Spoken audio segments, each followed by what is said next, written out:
Judgment Day. 5 teams stand undefeated. 5 teams sit atop the polls. 5 teams have hopes for the national title. 5 teams still have the dream. Today, all that will change. For Nebraska, their #1 rankings in jeopardy as they invade Missouri. #3 Penn State hosts 4th-ranked Michigan in the Big Ten game of the year. Tonight, #2 Florida State charges into 5th-ranked North Carolina. Today is Judgment Day.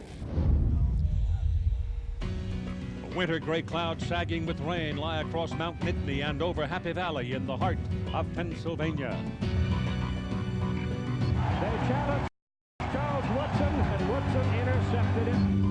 Omar and his friends stitching in for a profit as the faithful brave the elements to have a hoot and holler for the Lions. Venus, touchdown. Every seat sold at Beaver Stadium, but rain has softened the field, and handling the prolate spheroid may be tricky. But bad weather or no, it's a big one in college football. Battle of the unbeaten, #4 Michigan, coming to challenge #3 Penn State. Hello again, everybody, and welcome. This is one of those games that matters mightily in college football, especially since it is on the 2nd Saturday in November. And these are elements that will be impacted by what happens here today. They include the Big Ten Conference Championship, the Rose Bowl, a possible invitation to an Alliance Bowl, the National Championship, and the Heisman Trophy. Now, if that doesn't whet your appetite, you're watching the wrong channel. Now we're waiting for the Penn State Nittany Lions to make their entry before the home folks, a sellout crowd at Beaver Stadium.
It's Judgment Day on ABC. 1954, the last time the top 5 teams were unbeaten this late in the season.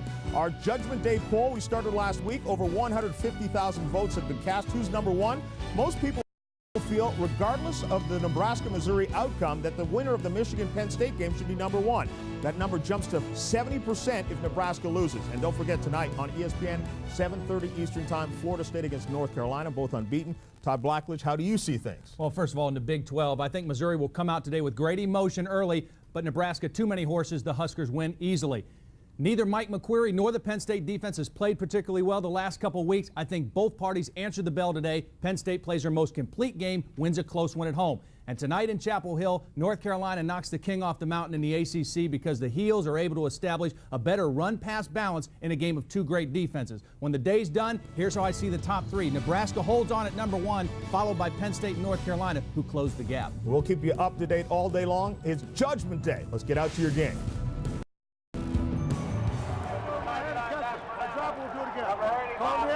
Here we go. Tails and calls. Head to there.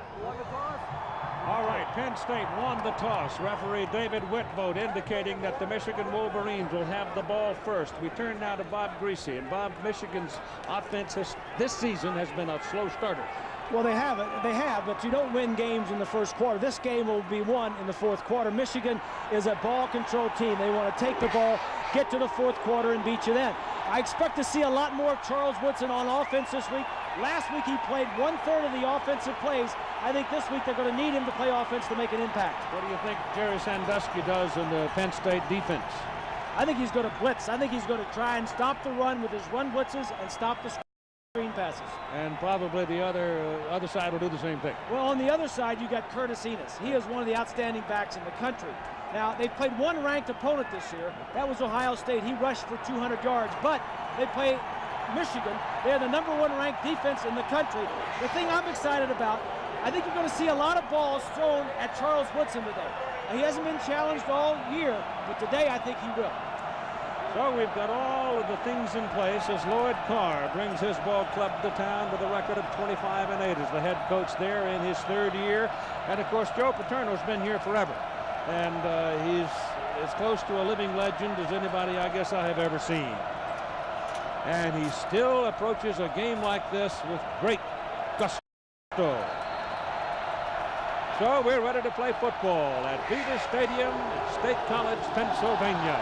The ball is in the air by Travis Forney, and it is Anthony Thomas, the freshman running back for Michigan, popping out of the crowd and going all the way out to the 35-yard line.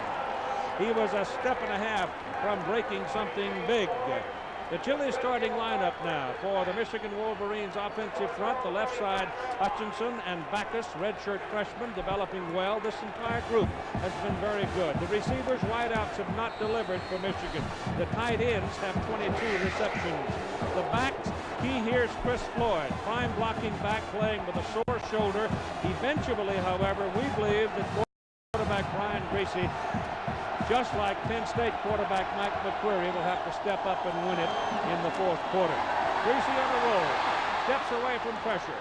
Pass is down the sideline, and it is incomplete, out of bounds. High Streets was not on the playing field. The defense for Penn State, the front, that's a group that just hunkers down and plays football. They're not big, but they fight you. The linebackers, Collins, Maurice Daniels is in for Brandon Short to start, and Nelson, they're heady and steady and solid. They have 98 solo tackles altogether.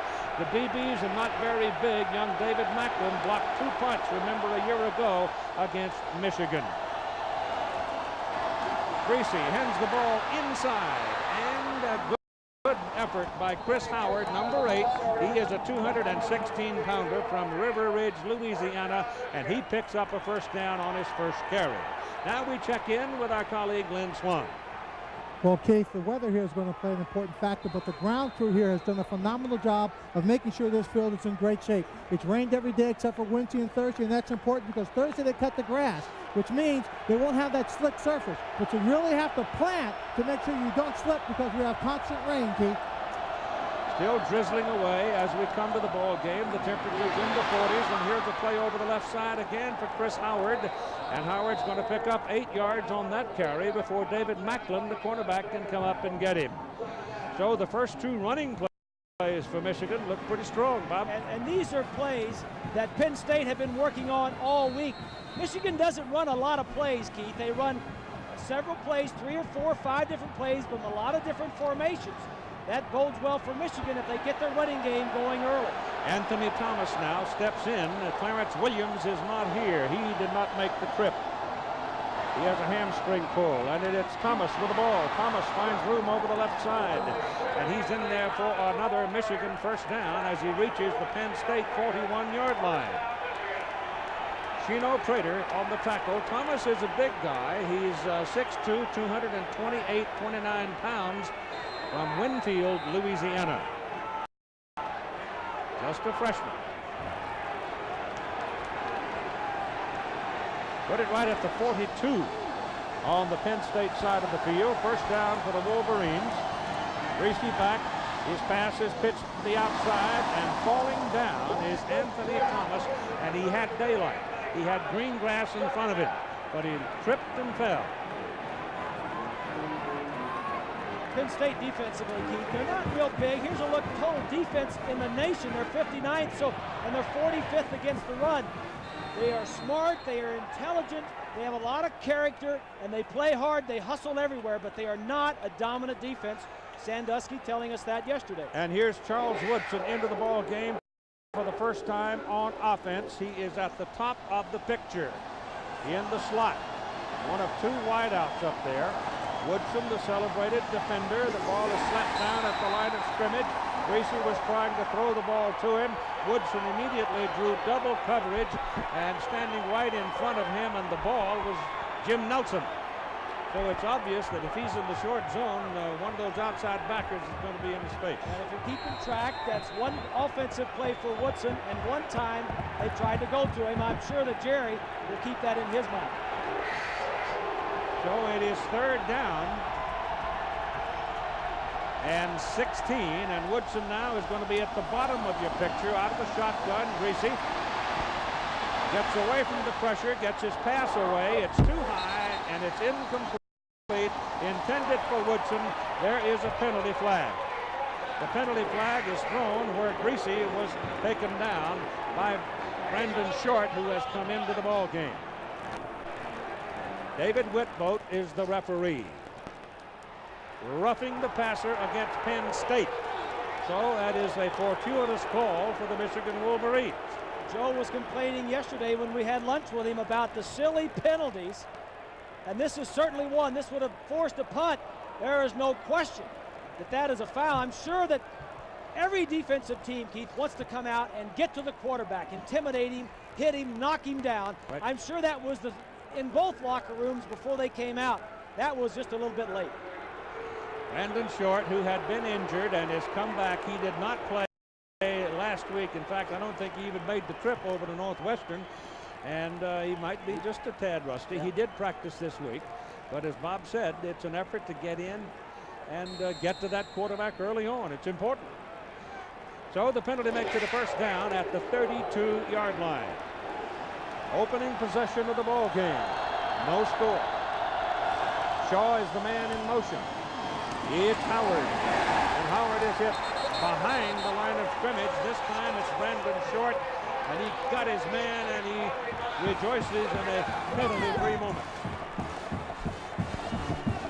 Brandon Short was hurt in the Ohio State game 3 games ago, and he tried to get back in the following game, and he went to Sandusky on the sidelines and said, "Coach, I can play. I can play." The 43 right in the middle of your screen, Sandusky said, "No, no, no." So he went to Joe Paterno. Paterno relented, let him in. He re-injured it. Now he's missed the last 2 ball games. And it's second down, 11. Greasy back to throw. Bryan puts it down the middle. The pass is caught by Jeremy Tooman, his tight end. And the tight ends of Michigan continue as the primary receivers. That'll be put on the 25-yard line and will be about 3 yards short of a first down. For Michigan, Keith, to be successful, as you well know, they have got to get their tight ends involved in the passing game. Tooman is an outstanding player. Take a look from behind the defense. Safety. Defensive backs are small. Tooman is 6'5". So it's 3rd and 3 for the Wolverines. They're throwing for it. Greasy hit, but gets the ball off. Thrown hard, caught at the 20, and caught for a first down again by Jeremy Tooman. And Bryan threw a bullet, but he stuffed it right in there, and big Jeremy hauled it in. Well, 2 nice plays here. One by Bryan to get away from the sacker and to keep it alive, and then Tooman, who was well covered. Take a look. 44 is Nelson, gets a free shot and misses, and then just a good coverage. And Macklin's all over it. Yeah, but he's just too small. He's 5'9". He's covering 6'5" Tooman. First down. So at 10:50 to go in the first quarter, it's first down. Michigan at the Penn State 20-yard line, and this is Chris Howard hammering into the middle. Chris coming off some cracked ribs. He moves the ball for 4 yards down to the 16. So the Wolverines trying to depart from what has been their norm, and that is falling behind in the first half. In 6 of the 8 games they've played, they have been behind in the first half. Michigan has done very well inside the 20-yard line. 87% of the time they have scored. This is a typical Michigan possession, too. It's the 11th play of the drive, so they just nickel and dime it down the field. That's Thomas, the big freshman running back, and he penetrates to about the 11-yard line. They've got to go to the 10, and I mean exactly on the 10 to get their first down. Let's see where they have marked his progress. They put him at the 12, and it'll be 2 yards on third down. Very soft, light little cool rain. Cool my foot, it's cold. They're down in 2. Thomas didn't get it. Nelson. And Matt Fornato came in and took his feet away. Big Jim Nelson was slammed in there and went low to get him. Take a look. This play is going to be right up the middle. It's just going to be right up the center. Go ahead and run it.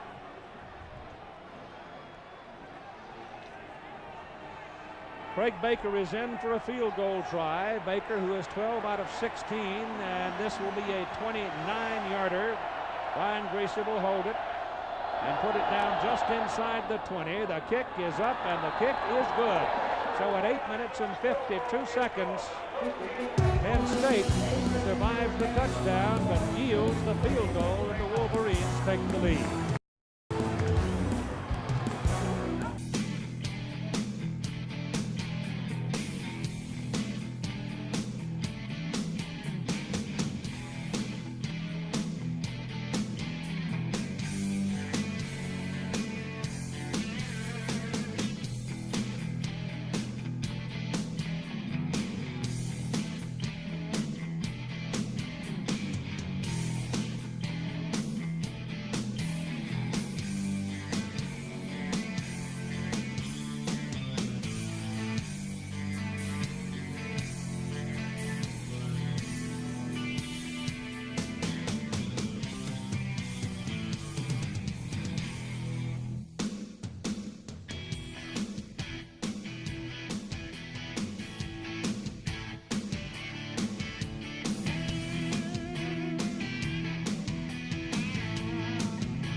So the Michigan Wolverines use 6 minutes and 8 seconds, march it down for a 29-yard field goal to lead 3-0. And now we're ready for the kickoff as Jay Feely will kick it away for Michigan. Chris Eberly and Kenny Watson are the deep people, 23 and 22 respectively.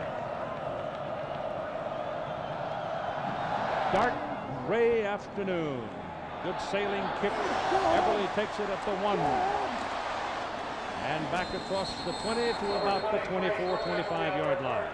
The Chile starting lineup for the Penn State Nittany Lions. The offensive front, you might want to watch left tackle here, especially on the pass blocking. The strength for Penn State's offensive front would seem to be run blocking.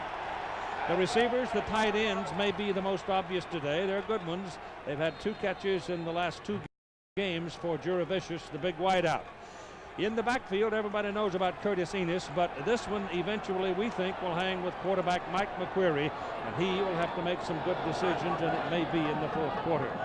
But the big redhead brings him up now to the line of scrimmage, and here's your first play. Pressure coming, sacked. It is Glenn Steele, number 81, who fought his way through the traffic. A slow, developing play-action thing that was blown apart by the rush of Glenn Steele. What they were doing, Keith, it was a play-action pass, a fake reverse, which is what took so long. Take a look. They're going to fake it this way, and the reverse is going to be coming back the other direction. Yeah, Chaffee Fields. The Chaffee Fields. They're trying to go right at Woodson with Juravicious, and they took too long to get there. He was covered anyway.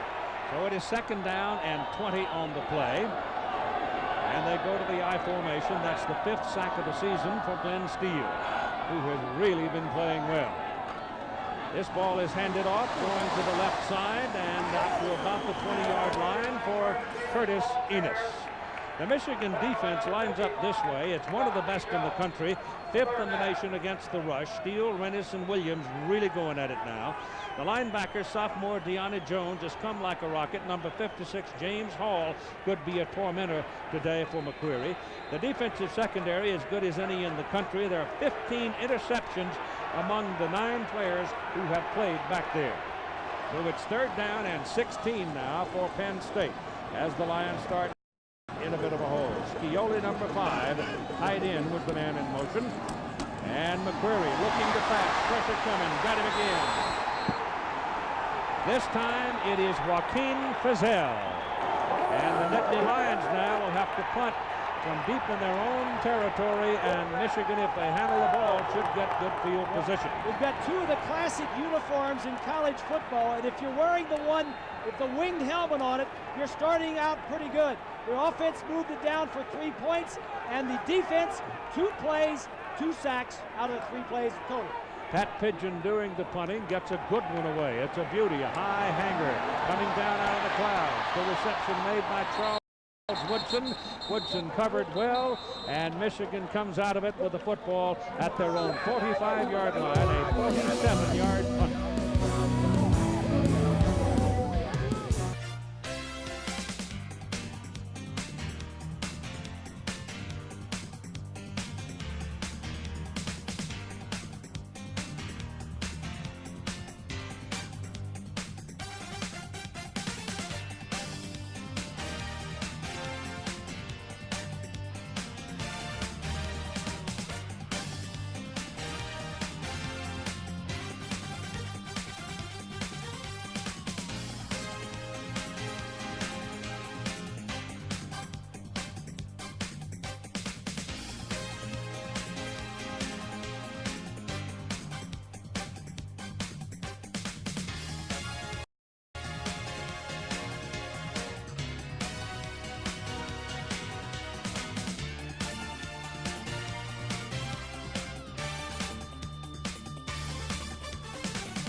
ABC Sports presentation of college football, brought to you by Bud Light.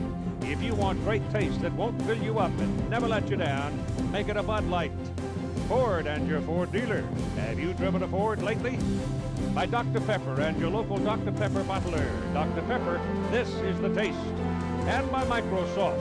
Where do you want to go today?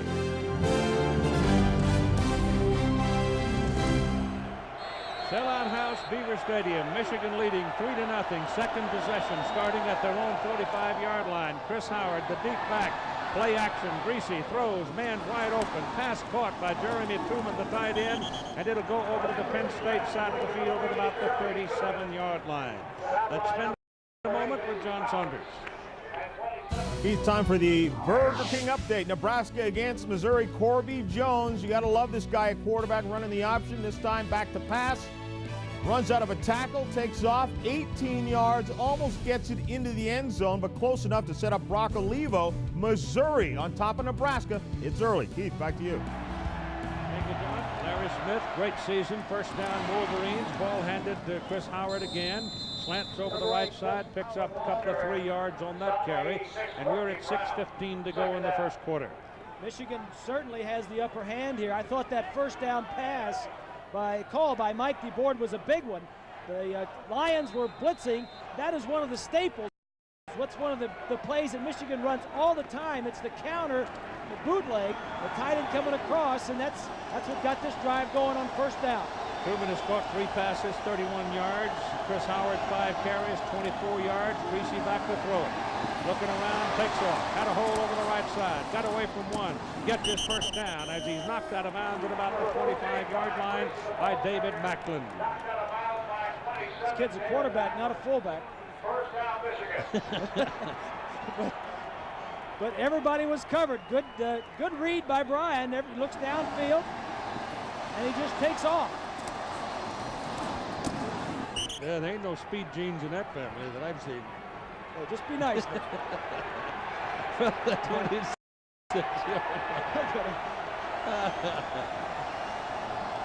Russell Shaw is the man in motion. This is Howard back in traffic. Good cut by Howard, and he is taken down at the 16-yard line, just inside the 17. Aaron Collins and Brandon Short, the 2 linebackers, got him. It's the offensive line of Michigan, Backus and Hutchinson, Adamy, Zeman, and Jansen that are opening the holes early in this ball game, Keith. Aaron Shea was in for a moment at the double tight end alignment, and now Campbell goes in, replacing him, number 88. They had a pretty good week. Each of them caught 3 passes last week in the absence of Truman. It is second down and about a yard. Ball goes to Chris Howard over the top, and he's got the first down at about the 11. Dave Grant is now in at the right guard position. He played there last week in relief of Zeman, who was a bit dinged up, and did a good job. This offensive line is winning the battle. You hear about Big Ten football in November. Well, we've got this type of day, Keith. It's overcast, it's rainy, it's cold, and you better be able to run the football, and this is what's going on. Physical play in that defensive line. The freshman Anthony Thomas comes in as the deep back, replacing Chris Howard, who may still be a little bit tender. Thomas gets the ball going outside. Got good speed. Headed the corner. Touchdown, Michigan. The big block came from Steve Hutchinson, one of those redshirt freshmen on the left side of the line.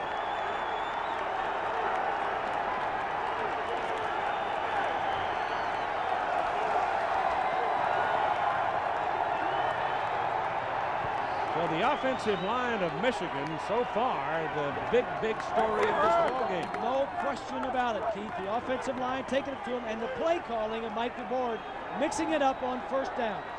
Craig Baker for the point.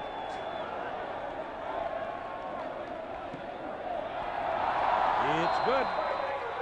4 minutes and 41 seconds to go in the first quarter, and the Michigan Wolverines have jumped out to a 10-0 lead.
A bit surprising, Michigan out to a 10-0 lead in the first quarter. They have started rather slowly in most of the games they played offensively, but not today. Maybe a carryover of how Penn State has been playing, Keith, the last couple of weeks. Could be. Their last 3 games, they've won by a total of 8 points. This is Chris Everly from a yard deep in the end zone. You can hear the whack and crack all the way out to here as he's taken down at the 21. Look at the touchdown, Keith. The guard right here, that's Hutchinson's going to get a nice block. And Shea, the tight end, is also going to get a nice block. Watch as both those guys pull. Right there, one block and another block, or at least a half a block on Macklin, allows Thomas for the score. Shea gets through. It's tough to bring that guy down, even though he's a freshman. He's a big kid, isn't he? 229 pounds. The ball is out at the, call it the 22-yard line, where it's a first down for Penn State. McQuarrie stands up, throws quickly. Not much there for Chaffee Fields. As Fields got the ball, he was decked immediately by Andre Weathers, number 30. Keith, the pressure is already on the Penn State offense. This defense is one of the best in the country. They lead the nation in fewest points allowed in total defense and pass defense. Penn State opened the game with a flea flicker. It was going to be a reverse pass to Juravicius. So they were wide open coming in. They were going to loosen things up. Now Joe says, let's get back, get some confidence for our offense. They've had 4 plays, and 3 of them have been for loss of yardage, and Penn State's moving. Penn State moving ahead of the ball, so clearly the Nittany Lions are rattled right now, trailing 10-0, and just made another mistake. Brad Scioli, the tight end, seemed to be the man who moved too soon.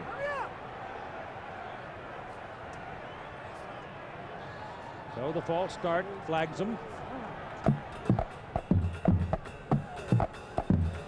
Next Saturday, live at 3:30 Eastern, America's biggest road show will be rolling right along. You've got North Carolina, Clemson, Washington, UCLA, Colorado, Kansas State, and we'll have a Big Ten matchup, which we hope we can tell you about before we leave.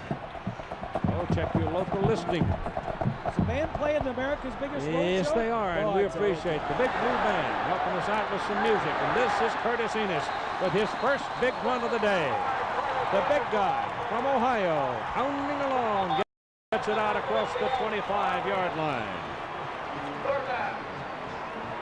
Curtis Enos is going to have to be a force to be dealt with.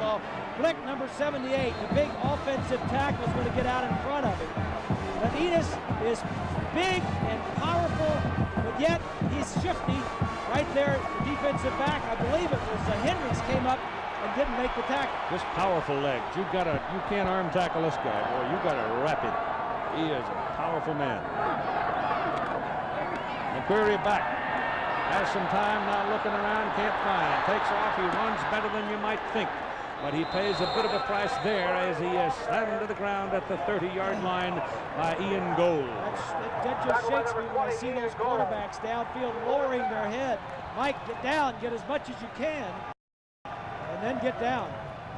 Keith, I had an interesting phone call last night. I'll tell you about it in a minute.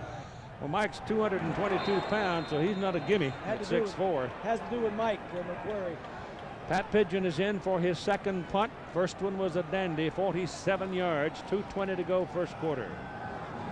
Waiting for it is Charles Woodson. High hanging kick. If he gets him up there all day long, they won't be able to retain it. Fumbled. But Woodson gets to it quickly. However, he's inside his own 20-yard line when he gets possession. So the kicking game for Penn State looks pretty good. That's a 50-yarder. If there is a plus on the kicking side, it definitely has a blue shirt on. That one got up in the clouds and got wet. Very high. Woodson has done this all year. I've never seen him drop one. This may be the first one he drops, and he's fortunate to get it back with 2 Lions there fighting for it. Now the crowd starts to come alive a little bit. They were pretty quiet there for a while. 2 minutes to go in the first quarter. From the 19-yard line for Michigan, Greasy hands the ball to Chris Howard, and he's out across the 20.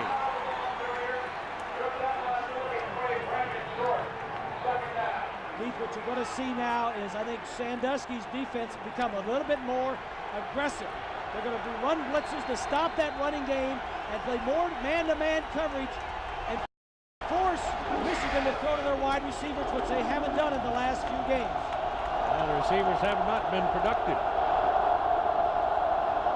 On second down and 8, it's run the ball up the middle again, and Chris Howard is at the 25-yard line, so they'll be looking at 3rd and 3 as Brandon Short makes another tackle for the Lions. Brandon Short has been all over the field, Keith. I mean, he has really made a difference since he's been in there. The only bad play he made was that late hit on Bryan that kept the drive going on the first drive of the ball game. Gave a first down on 3rd and 15. 3rd down, call it 4. Double tight end. Greasy's pass, thrown outside, turned upside down. The tackle by Derek Fox, a member of the Ohio Foxes, if you will. And he made a big play, and that will send the Michigan punter into the ball game. Jason Benson in the kick. Benson averaging on the year just a bit over 41 yards per punt. You're talking about Mr. Fox. I mean, 4 uncles that went to Ohio State. Ohio State, yeah. Yes. One wandered off down to Pennsylvania.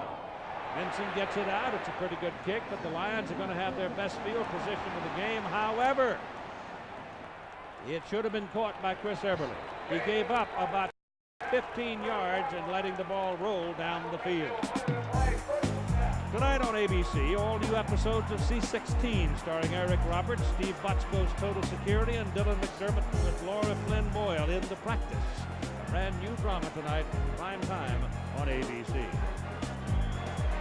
Only 14 seconds remaining in the first quarter. Penn State gets the ball at their own 29-yard line.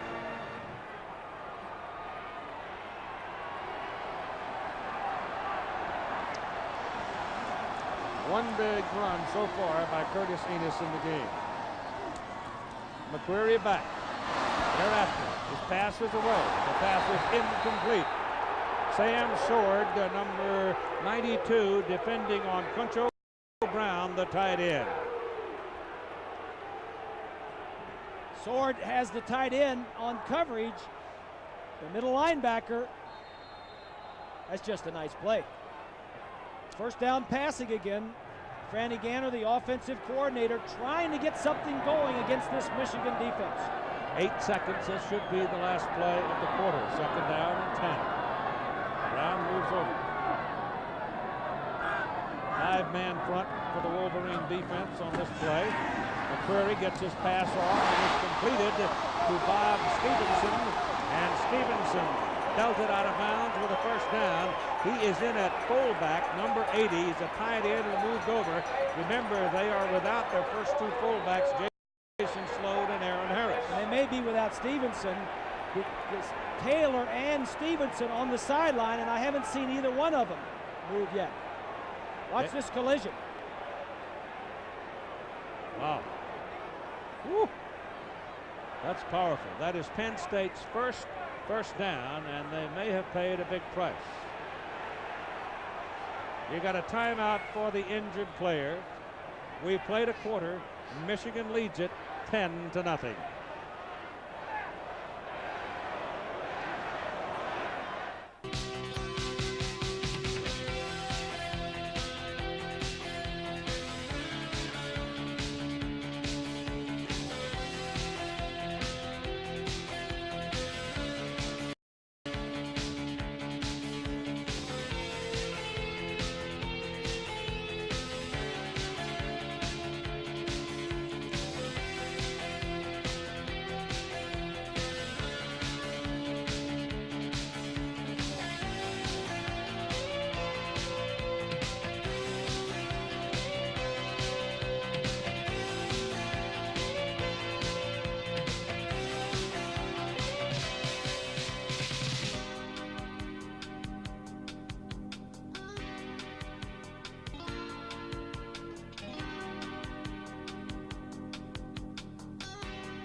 still dealing with an injury at that Michigan-Penn State game. Meanwhile, Nebraska and Missouri, it's a 7-0 lead for Missouri. Scott Frost takes off on the quarterback draw, and he's into the end zone 17 yards. That one ties the game at 7 apiece. That's where they stand now. As you can see, about 4 minutes remaining in the first quarter.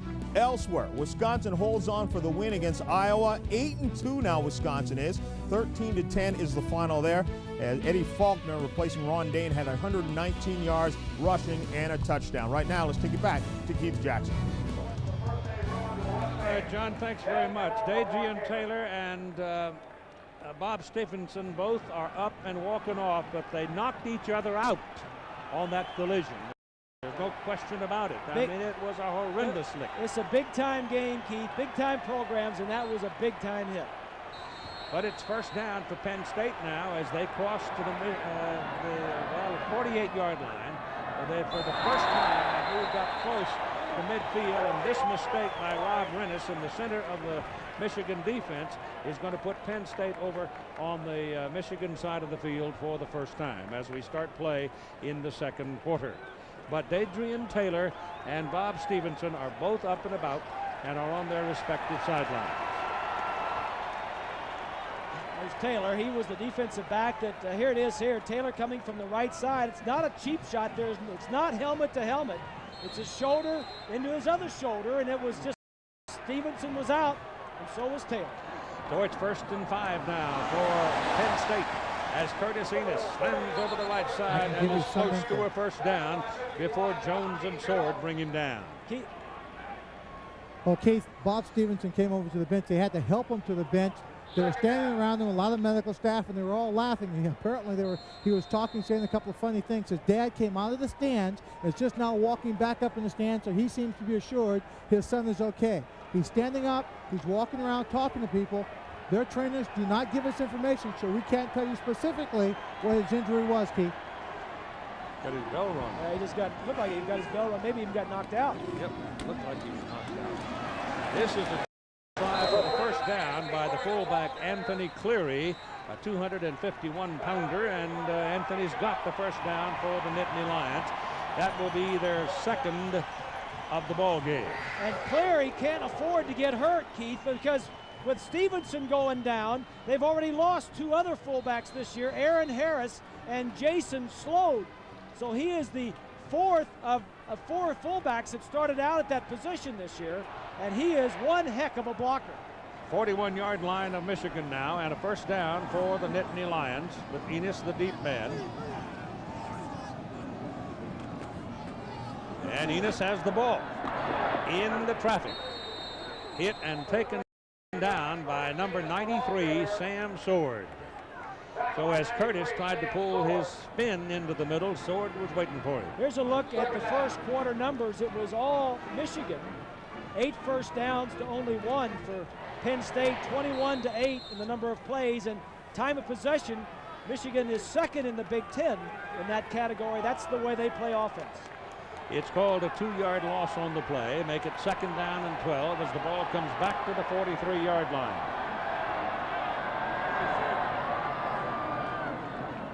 Enos in traffic, gets back a yard. It's going to be like 3rd down and 11.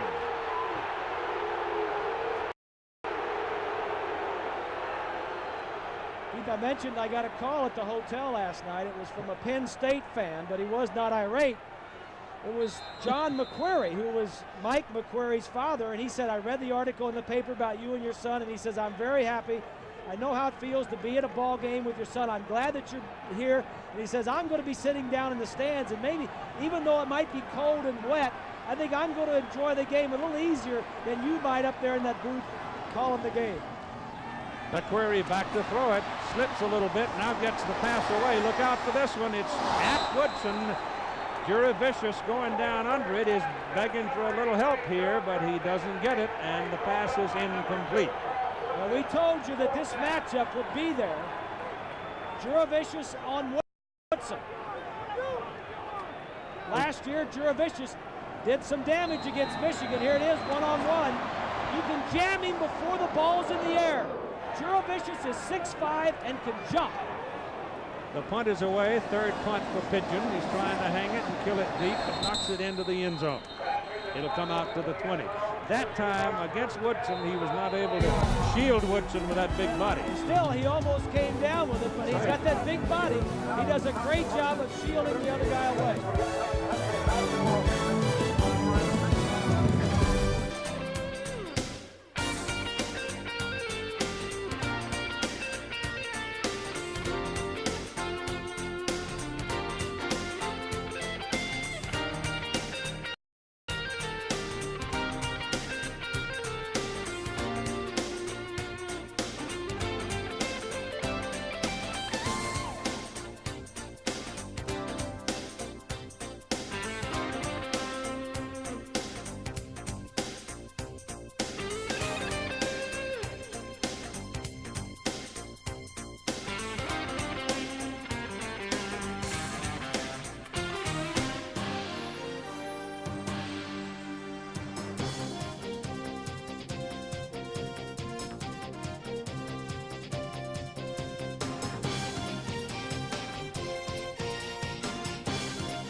Defensively for Penn State, Krapakis, number 37, is in there. He's been at a load this year. He's been playing very well. First down for Michigan from their own 20-yard line. Greasy, play action, rolls out, pulls it down. Gets some help from Shea, the tight end. Cuts it back onto the field. Still going, and finally brought down by Gino Prater. And the last time Brian Greasy ran that far, his dad was chasing him with a stick. With the oxygen. I tell you, I gave that kid something right here. I used to run this way in the old days. Nobody believes that he's going to run it. They all think he's going to throw it. They're laying back. They can't believe that he ran it. And it's first down Michigan at the Penn State 40-yard line. That's the longest one of the year for Brian Greasy. Give it to somebody else here, Chris Howard, and Howard trips a bit, actually tripped over Aaron Shea as he went up the middle of the Ohio State, not the Ohio State, the Michigan offensive front is handling the Penn State defensive front better than Ohio State was able to do it when the Buckeyes was here. And if you remember, Ohio State jumped out to a 10-0 lead in that ball game, too, just as Michigan has in this one. And the Lions have a couple backups. You mentioned Krapakis. Ransom, 77, is in there, one defensive tackle. Ball is on the 37-yard line. We're at second down and 7. Now Greasy back to throw. Down the middle, wide open. It's Woodson. Touchdown, Michigan. Charles Woodson in the slot. Broke free in the middle. There was nobody around him. Broken coverage by Penn State. 37-yard touchdown. Jerry Sandusky cannot believe it. Says if anything, when Woodson comes into the game, we should have two guys there. We had nobody covering, and Greasy found it. So that'll send a bit of a quieting mood through this huge crowd at Beaver Stadium. Craig Baker for the extra point. It is good. And at 11:07 to play in the first half, they go 3 plays, 80 yards, and Michigan leads Penn State by a score of 17-0.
Michigan 17-0 over Penn State.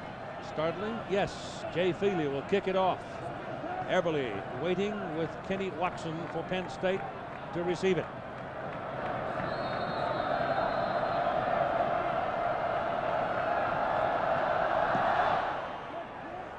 Driving kick to the 4-yard line. It's Eberle. Breaks out of the pack and is knocked out of bounds up around the 34-yard line, and a penalty flag is thrown up around the 39. Here's Woodson here. He's going to go straight down. Fox is the man that misses the jam on him. Fox is going to try and get a jam. Woodson just gets around him and goes straight up the field. Throws the ball over Collins, number 6. Here he is right here going straight down the middle of the field. Go ahead. Throws it over Collins, right down the middle of the field. A missed assignment. Somebody needed to be in the middle of the field. Either Fox, number 4, was responsible man-to-man, or the safety on that other side should have been in the middle of the field. And on the kickoff, Penn State is flagged after the run by Eberle, during the run by Eberle, for holding. And so the good run, which would have given them the ball up around the 35-yard line, negated by a 10-yard penalty, puts them back at the 24. Keith, Penn State offensively needs to settle down and get some momentum going. They have not done anything. Their last possession was 7 plays. They moved it a little bit, but they need some confidence against this Michigan defense. Jurevicius goes in motion. Hand the ball to Enos. Enos is stacked up in the middle of the line. Hendricks, number 41, coming up out of the secondary to help on the play, but the big guy down at the bottom is Rob Rennis, the middle guard, or nose tackle. Today is Judgment Day in college football. Tell us what you think. Which team's number 1 on the polls? You can vote now. America Online, keyword ABC Sports, or on the internet at ESPN.com. And stay tuned for the poll results. Put the ball just over the 25-yard line. Make it 2nd down and 9. McQuarrie throws, and it is off the hands of Anthony Cleary, the fullback, trying to break to the sideline. Penn State uses that play. They've used that play as long as I can remember. And that time it was a little bit off the target, and Cleary couldn't. Somebody needs to make a play, Keith. Either Cleary catches that ball. Franny Ganner, the offensive coordinator, saying yesterday that Michigan defensively, the defensive line, Williams, 91, and Steele, and Arenas and Hall, can dominate the offensive line by themselves. They don't have to blitz all that much. Chaffee Fields is in now, and he's the man that some people thought might have some success against the Michigan secondary. McQuarrie back, gets away from the pressure and lets it go downfield for Chaffee Fields, and it is incomplete. He was running right at Woodson, and it'll be 4th down for Penn State. So Keith, then I thought he threw the ball downfield when Mike had a guy running a square in that he could have picked the 1st down up on. But instead he goes deep to Fields, who is the fastest guy on the team. If you're going to complete that one, you got to throw it more across field, let him run under it. Pat Pigeon's 4th punt now in the first half, 47, 48, and 43. He's done a good job. He didn't get a whole lot of this one, however, and it's going to kick sideways and roll toward the sidelines, and Michigan's going to have very good field position.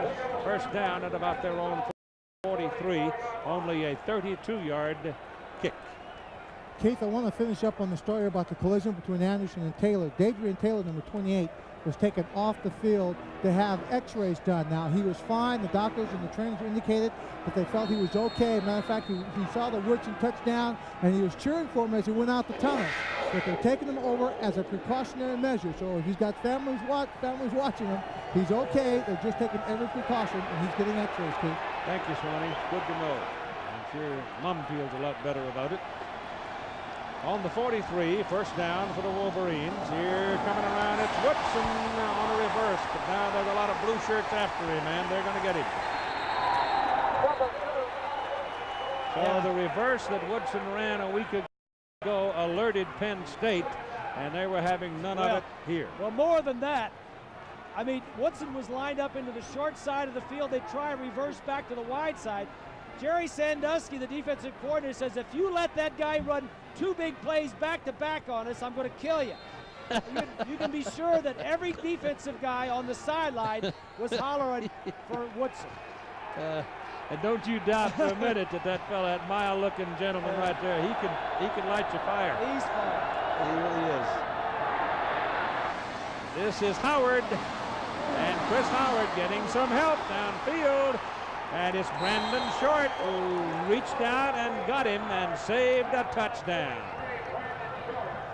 Brandon Short with another big defensive play. Great blocking by Anthony Thomas for Michigan. And here's John Saunders. Keith, Missouri down 14-7 to Nebraska, but their quarterback at it again. Not running this time, throwing. Corby Jones, 18 yards to Torrey Coleman. It's a touchdown, and they tie the game at 14 apiece. Meanwhile, Oregon is beating Washington in the Pac-10. Keith, back to you. I'm not surprised at that. Oregon has always been pesky for Washington. This is Anthony Thomas carrying the ball for Michigan, and he's down to about the 35-yard line for a pickup of 5 yards on the play. So Nebraska and Missouri are even, and Oregon's beaten Washington with Sheehy out, and Brock Heward not starting today because he's re-injured that ankle he hurt in the Nebraska game. So the Huskies have their hands full. You got to win with your backups. You're not always going to have your first-team players in there. And Washington's going to the Rose Bowl in Pasadena next Saturday against UCLA, which is off this week. It's 2nd down and 5 for Michigan. Here's a little bit of a delay. Goes to Thomas, and Thomas finds his way through the traffic to the 30, and that should be a first down. Keith, although Charles Woodson isn't on offense right now, I think one of the reasons why they can use him so much at this point in the ball game is the fact that in the entire first quarter, Michigan's defense was only on the field for 8 plays, Keith, only 8 plays. That means that Michigan's offense is controlling the football. They move it down the field. You know, they come into this ball game having driven the ball over 90 yards 5 times prior to this ball game. If you can do that, you can keep your defense fresh. And if your defense is fresh, that means that Charles Woodson can play a little more offense for you when you need him. That's a good point, Swanee, about Michigan's defense not playing much in the first quarter, so you can spend more time with Woodson playing offense. Lloyd Carr said early in the season, he said, in September and early October when it's hot, I may not use him as much both ways, but when it gets cooler, I may use him more on offense. Well, here's the numbers. Michigan's rushing game, 19 carries, 117 yards here in the first half. And that clearly defines it. That's a pickup of about 2 yards on that carry by Chris Howard. But the Lions locked that one up pretty quickly. And there's a gain only of a yard, so call it 2nd down and 9. And our clock shows 8 minutes and 10 seconds to play in the first half. 17-0, Michigan. And that man right there, Jerry Sandusky, is not a happy camper with his defense. Look at what Michigan has done in a little over a quarter and a half.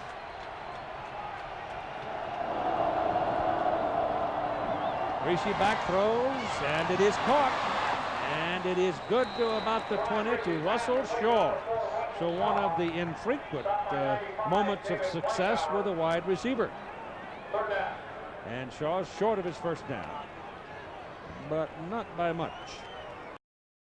Receiver here, Shaw is going to get it. He's going to come right in here. Now run it, and I'll show you something. Now stop it right, run it a little bit further and stop it right there. Look, Michigan screens so much. Look at all the Lions out there ready to play the screen. That's because they throw so many screens that Sandusky's got them looking for the screen to throw the ball downfield. 3rd and 1, long one. It's Chris Howard, brought down by Aaron Collins, and he's got a first down at the Penn State 19-yard line. Howard leads this Wolverine team, Keith, in receptions and in rushing. Came in with 24 catches on the year. He's a tough runner. Let's go offense! A lot of steam coming up in those guys as they hunker down. It's cold. Reese still got it on a rollout. Pulls it down, and tiptoes out of bounds down around the 15-yard line. Aaron Collins was over there, and Brian didn't want any part of him. Second down. I don't blame him. Collins is an academic All-American, and That's right. Brian and Aaron Collins both have won those $18,000 foundation scholarships. yeah, he called me last week. He says, I saved you 18 grand. He says, I got a postgraduate scholarship from the football foundation. That's terrific. Aaron Collins got one. Collins is a good player. Making his 33rd start for the Lions here today. Second down and long 5, call it 6. Pass to the sidelines. Pass is caught by Anthony Thomas out of the backfield. And they're going to put him out of bounds at the 8-yard line. That will be 1st and goal, Michigan. Keith, I just want to put a little exclamation mark behind Aaron Collins and that scholarship. You know, he's one of 19 children, and he's got that scholarship. Everybody in his family, except for one of the kids, has earned a scholarship to college. And the reason why the one hasn't earned a scholarship, well, he's not ready for college yet, Keith. We haven't had one yet, right, Lynn? I mean, they got another he in that group? Wow. Oh, yes, my gosh, is he a linebacker, too? Chris Howard. From 1st and goal at the 8, and he's going to stop right about the line of scrimmage, and it's Aaron Collins, number 6, along with Matt Fornattle, who makes the hit. Number 6, Aaron Collins, has been around. He's a 5th-year senior. He's one of the leaders on this ball club. Good play defensively. They need somebody to step up and make a play here to stop, at least force Michigan to try a field goal. Second down and goal from the 8-yard line. Thomas joins Howard in the backfield now. Different kind of a formation. Greasy throws, and it is touchdown. Jeremy Tulin.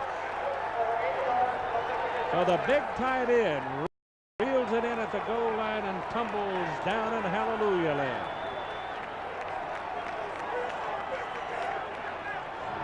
The Michigan offense, Keith, has just been methodical, and they've just taken the ball down and scored and made the plays when they've had to make them.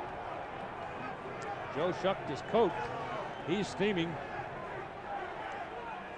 The extra point try is good. So it's Michigan 24, Penn State nothing, with 6 minutes and 10 seconds to play in the first half.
ABC Sports presentation of college football brought to you by Marriott Hotels, Resorts, and Suites. We believe when you're comfortable, you can do anything.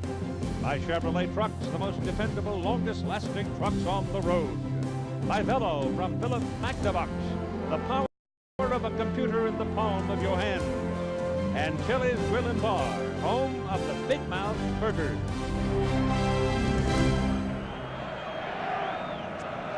Ready for the kickoff for Michigan. Pretty good first half for Brian Greasy. 10 out of 12, 109 yards, 2 touchdowns, and he's run for 52 yards and completed 9 straight passes.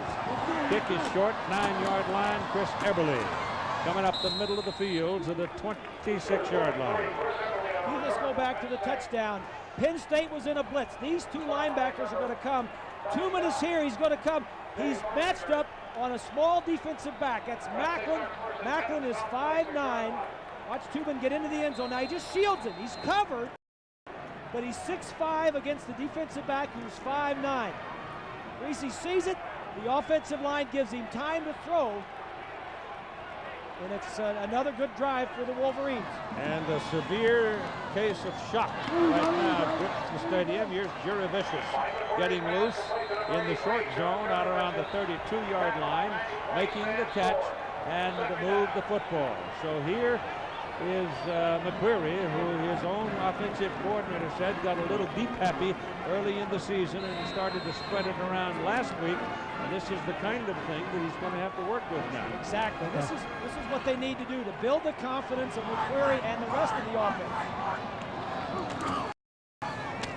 2nd down and 4. There's your first down as Curtis Enos moves the ball to the 38-yard line where Marcus Ray gets his first tackle of the day. Here's a look at the first 4 possessions for Penn State. They've punted all 4 times, and 3 of the 4 times they were 3 plays and out. Field position never better than their own 29-yard line. 5:15 to go in the first half.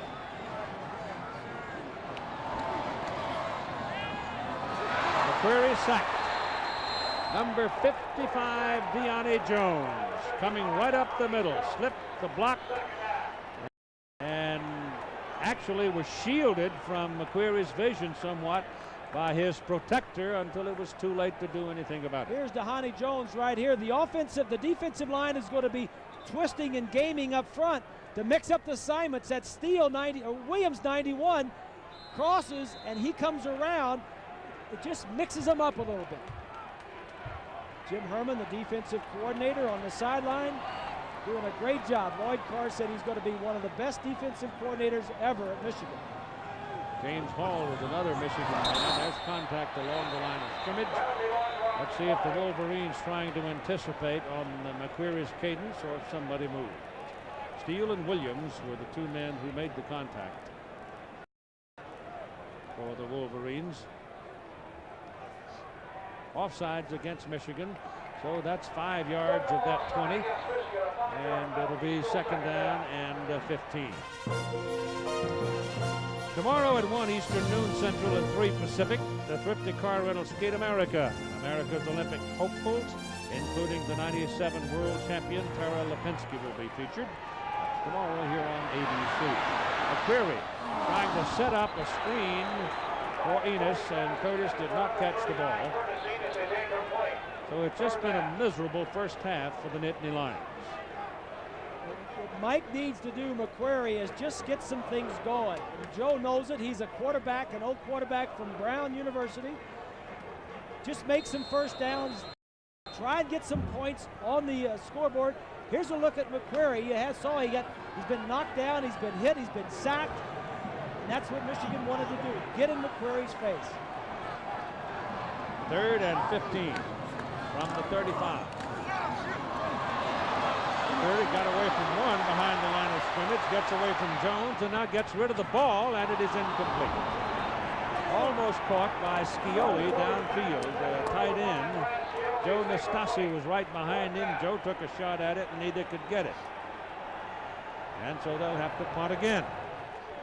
Michigan gets good pressure on McQuarrie. Mike does the play action pass and does a nice job of moving around here. Just couldn't find anybody. Russell Shaw is the deep man for Michigan. Comes over and calls fair catch, and there's a penalty flag. Penn State is asking the call be made against Michigan, and let's see what it is. think that's going to be too close to the receiver, Keith. It seems like all of the would have seemed the thing, yeah. All of the breaks are going Michigan's way here in the first half.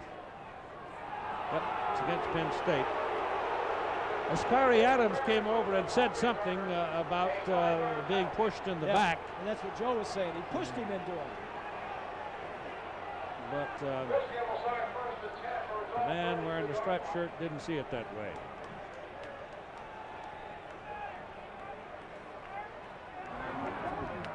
Other thing is, make sure we got all the way.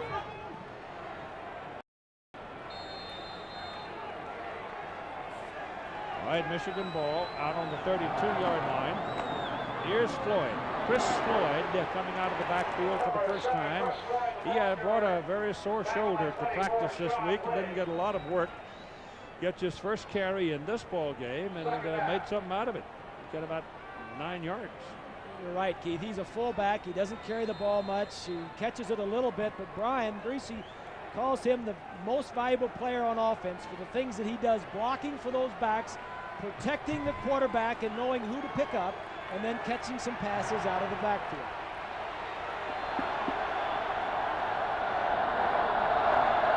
Howard is a deep man here. Greasy's pass down the sidelines, and it's off the hands of Russell Shaw. He was home free. Yeah, this would have been a backbreaker for Penn State. That ball is right on his fingertips. Sandusky says, let's get to the house and talk this over with and come back out in the second half. Yeah, that could have been a will breaker there because he was loose. I mean, he was open. 2 tight ends, 1 back. Play action. That ball could have been caught, Keith. Sure, right off his hand. 3rd and 1. They go for the first down, and carrying is Howard, and Chris is in a big fight trying to get the first down, and I'm not sure that he made it.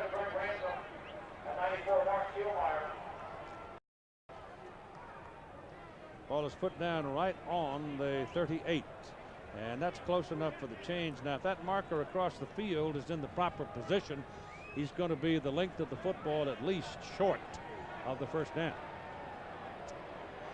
Now with 3 minutes and 4 seconds to play in the first half, leading 24-0, you might sit there and ponder, will they go for it? Well, they don't have to. They got it. He just took that decision away from him. Yep. Don't underestimate Lloyd Carr. I mean, I know he plays a conservative brand of football, but I heard him the other day in a game say, well, now it's time to go for it. Yeah. Look at this, Keith. 242 total yards to Penn State's 29. Greasy back. Passes away. Howard's got it. Got help. Broke 1 tackle, and he's going to be good for another first down on the Penn State side of the field near the 46-yard line. Clock stops at 2:43 to go in the first half. Bob, Keith, you know, you're talking about Lloyd Carr and taking more chances. You know, I think what really allows him to take chances is when you're 2nd and 1. You win big on first down, where you only have 1 yard to pick up for a first down. Heck, go deep every time. They did too, Lenny, when that throw to Shaw. I know you guys like that, huh? Oh, we love it. This is Floyd. Fresh legs in the ball game and a big body to go with it, and he hammers his way down inside the 40 with blocking help from big old John Jensen, number 77. That right offensive line, Keith, we've been singing their praises. They're doing an outstanding job all day long. Backus 79 and Hutchinson, Adamy. Here's a look at the offensive line. Adamy is 68, the center, doesn't get through, but Hutchinson 76. He doesn't get around, but the man on the end of the line, Backus, got a good block. Put it on the 39-yard line where it is 2nd down and a short 4. And Thomas can't go anywhere. Anthony Thomas is hit behind the line of scrimmage by that fellow right there, Brandon Short, number 43. I'll tell you what, Brandon Short has played one heck of a ball game. Number 43 was a defensive end last year, playing out of position. He was a high school linebacker, came to Penn State. They needed him at defensive end. He played there, and now With the graduation of Flaherty, the middle linebacker, he's back to middle linebacker, doing a great job. It is 3rd down and a full 4 yards.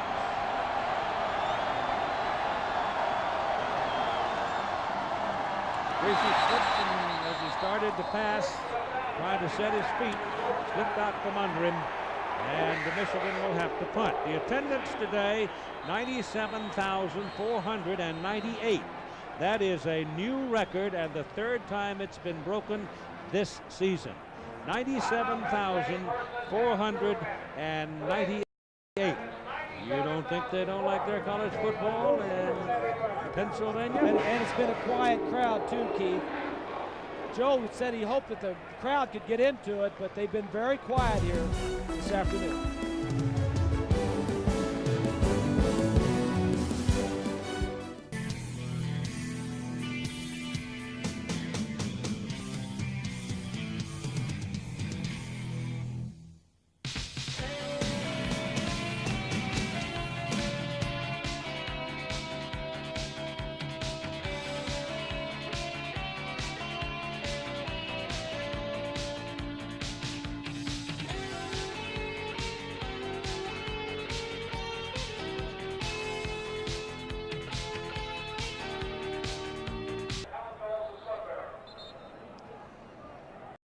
Benson is in to punt for Michigan now. Jason will hit it from around the 43-yard line, and the deep man for Penn State is Chris Everly.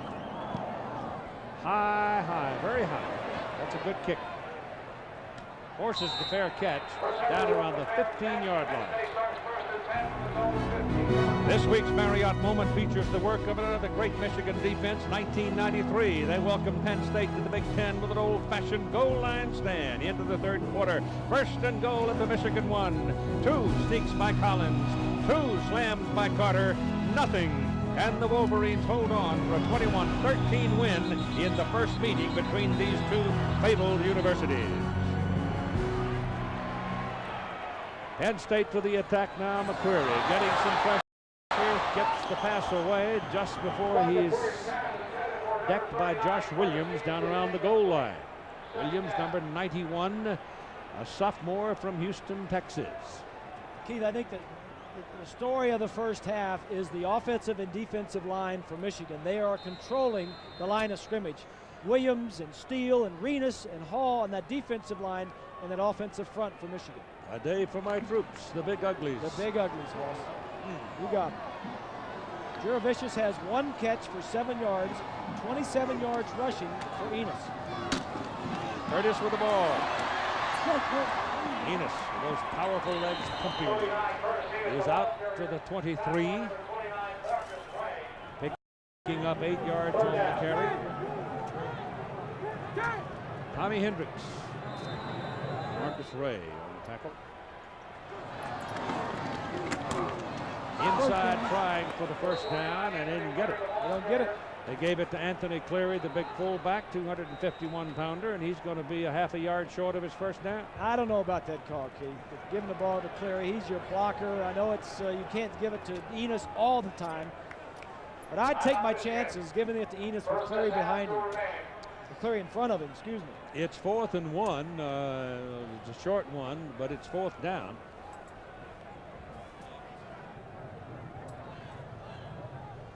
Hey, students, on sale now will be $19.98. The defensive line has dominated the line of scrimmage. They've been putting pressure all afternoon. Here's the first play of the game, the fake reverse. Joaquin Gazelle, number 90, with a sack. Dehani Jones, 55, with a linebacker blitz. That's the story of the ball game. Pressure on McQuarrie, and the offensive line giving Brian Greasy time to throw. Michigan called the timeout with 48 seconds to play in the first half, forcing the punt by Penn State's Pat Pidgeon, and Charles Woodson now goes deep, standing back inside his own 35. It'll be the 6th punt of the first half for the Penn State punter Pidgeon. Obviously, the Wolverines wanted a chance to return it. It's a low kick. Woodson's got to hope for a good bounce. It's a high bounce. Steps her into the tackler. Can't get away from it. And the Lions will take him down back around the 37-yard line. Justin Kopekis was down the field to make the tackle. So a 40-yard punt and no return on that play. You've got 41 seconds remaining. Michigan with 2 timeouts remaining before halftime.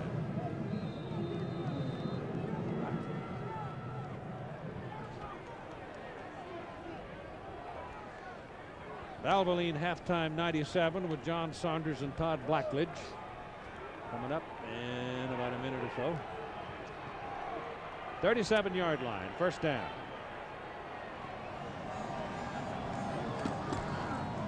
This is Chris Howard running the ball.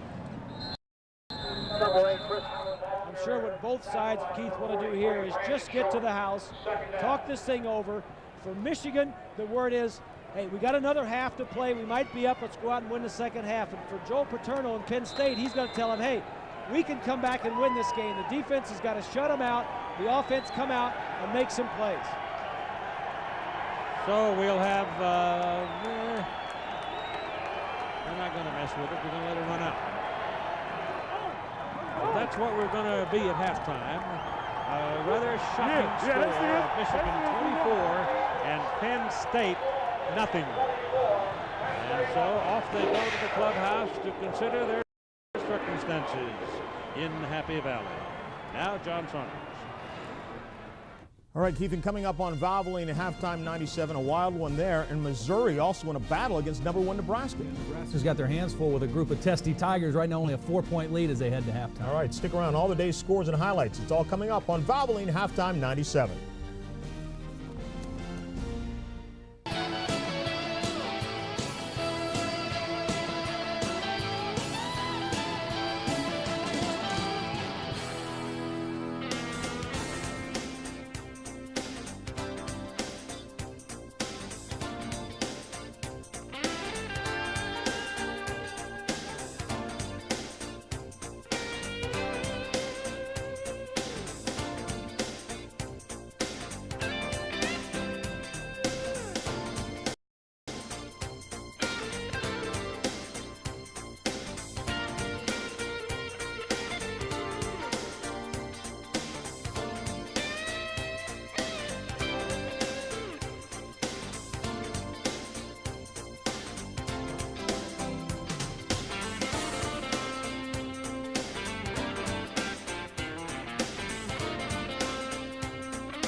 Valvoline Halftime 97, brought to you by Valvoline, the #1 choice of America's top mechanics. People who know use Valvoline.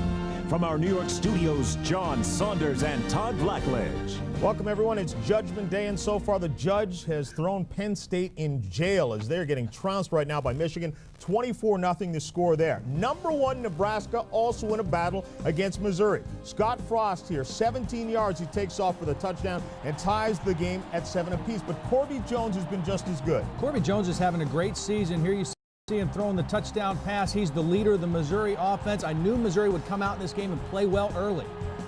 Amon Green then, 21 yards he picks up here. Looked like he was stopped behind the line of scrimmage, but then takes off, and it sets up Amon Green one more time. This one time from 7 yards out. Nebraska grabs the lead again at 21-14. But then again, Corby Jones, 35 yards to Brock Oliva. Corby Jones, good pass protection. They're mixing up the run and the pass just enough. And again, they've had some good things happen to him early in the ball game, playing with a lot of confidence right now as they go to halftime. 24-21, Missouri now with the lead. Now, if you take a look at the two quarterbacks, both guys are making plays in this ball game. Scott Frost getting it done running the football, a couple running touchdowns. Corby Jones with 2 touchdown passes. It's a wild one going on in Columbia. Unbelievable that Missouri has the lead there. Of course, the big game tonight on ESPN, Florida State against North Carolina. For more on that, let's join Chris Fowler. Well, John, the pine trees surrounding Kenan Stadium will be shaken tonight. They've never seen a college football game this big in this state. Carolina coach Mack Brown said he's looked into the eyes of his team. He thinks they have the right look to finally get the program's first win against a top 5 team. You know, the two great defenses, so the offenses don't need an additional handicap, and they won't get it from the weather. Looks like the rain will hold off. It'll be gusty. Temperatures, though, in the high 40s. The goalposts here have been made student-proof, just in case the Tar Heels get the biggest win in program history. John? All right, Chris, thanks a lot. That's at 7:30. How do you see that game?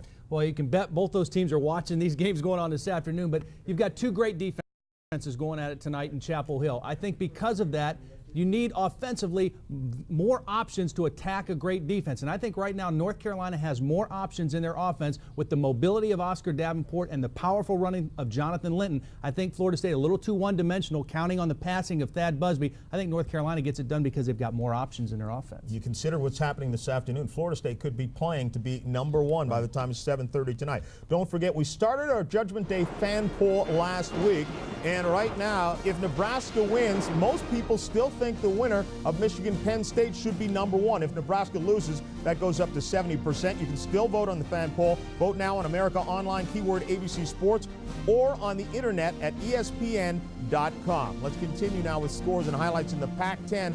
Washington facing Oregon. Washington perhaps trying to play their way up into the top 5, and Oregon is blowing them out right now, 24-6. Well, a couple things on this game. Oregon's the last Pac-10 team to beat Washington in Seattle, and Washington playing without quarterback Brock Heward and their running back Rashawn Sheehy really under the gun right now. Southern Miss against Tennessee.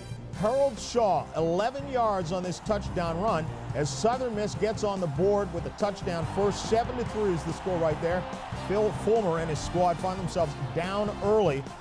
Right now, where they stand is Southern Miss still leading Tennessee 10-6. Southern Miss is a tough football team for any SEC team to play. They play with a little chip on their shoulder, getting it done right now in Knoxville. Ohio State, well, they still have their eyes set on the Rose Bowl, facing Minnesota today. Pepe Pearson, 9 yards on the touchdown run. They jump in front early. 7-0 was the score at that point. Ohio State ranked number 8 this week. Right now, this one is a 10-3 game. The Buckeyes, as I mentioned, still with their eyes on the Rose Bowl. Yes, certainly. The last time Minnesota beat Ohio State, 1981, Glenn Mason, the coach at Minnesota, was the offensive coordinator for the Buckeyes in that game. Kansas against Kansas State. K-State ranked number 10 this week. And Gerald Eastman takes this one and takes off. 97 yards by the time he is done. Kansas State opening up a big lead at 21-9 the score at that point. Mike Bishop with 3 touchdown passes in this game. Kansas State having a terrific year, except for that Nebraska game. Mike Bishop a little inconsistent the last couple of weeks, playing well today, and they've got that great defense at Kansas State. 41-9. LSU against Alabama. Kevin Falk has a touchdown run there as LSU leads 14-0. Boston College in Syracuse. Omari Walker has a touchdown run, 10-7 there. Baylor against Texas A&M. Brandon Stewart with 3 touchdown passes. A&M wins this one big. Oklahoma State ranked number 23 this week and blasting Oklahoma 23-7. Now in the Big South standings, rather the Big 12 South standings, you can see Texas A&M, Oklahoma State, and Tech still in the hunt, but Texas Tech will not go to this. They are saying they will not go to any postseason because of NCAA violations. Meantime, Bowling Green against Marshall. Chad Pennington has a touchdown pass there. Georgia Tech against Virginia right now. Virginia leading this one 21-17 at halftime. Elsewhere, Bowling Green against Marshall.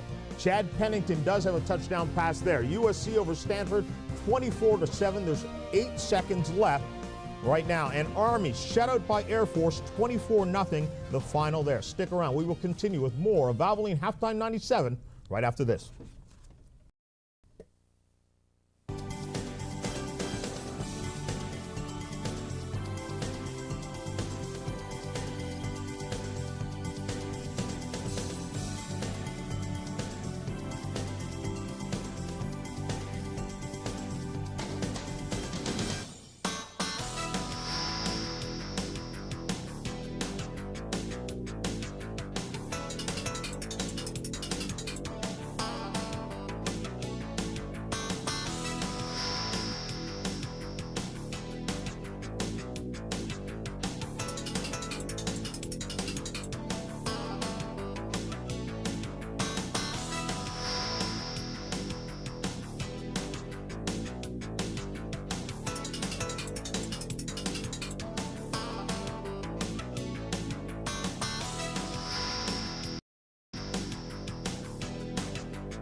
This is Valvoline Halftime 97. John Saunders and Todd Blackledge. Well, Florida will not get the national championship for the second consecutive year, but they could get win number 100 for Steve Spurrier with a win over Vanderbilt today.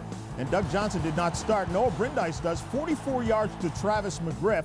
Florida wins this one, but it's closer than you might think. Well, Brindise did all that Spurrier needed him to do. He was going to count on his defense today. Vanderbilt coming in, the last scoring offense in the SEC, only managed 1 touchdown against the Gator D. In the Big Ten, Iowa against Wisconsin, and Ron Dane left the game early with an injured ankle, did not return. His backup, Eddie Faulkner, 4 yards for the touchdown. Wisconsin had a 10-0 lead, but Iowa has a chance right here to tie the game. 43-yard field goal. It misses with about 4 minutes left.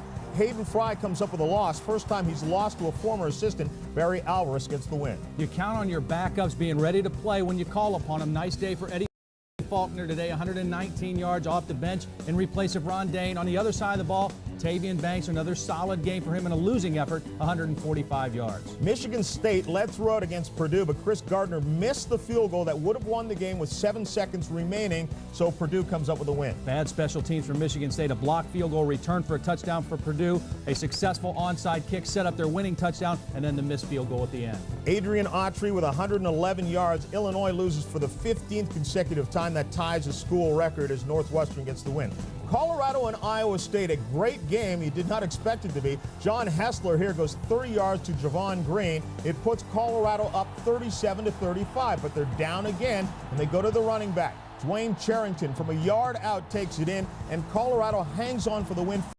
43-38. That shows the type of year it's been for the Bucs. Yeah, nice comeback by Colorado. Only 13 yards in the first quarter of total offense, 466 yards in the second through fourth quarter. John Hessler hangs in there, gets the win today on the road. Toledo loses for the first time this year, and they lose big. 35-3 is the final. Ball State on a little bit of a roll, their 4th straight win. The story today, turnovers, 4 of them by Toledo, 2 interceptions by quarterback Chris Wallace. Ohio U trying to get into the MAC championship game, but they lose to Miami of Ohio, 45-21 the final. Huge day for running back Travis Prentice for Miami. Miami now has won 7 of the last 8 in this series, including the last 5 in Athens, Ohio. In the ACC, the big game tonight on ESPN, Florida State against North Carolina, and coming up next week, it'll be Carolina against Clemson. So Clemson today knocks off Duke 29-20 is the final there. Rutgers, 13 straight losses now. Wake Forest gets them.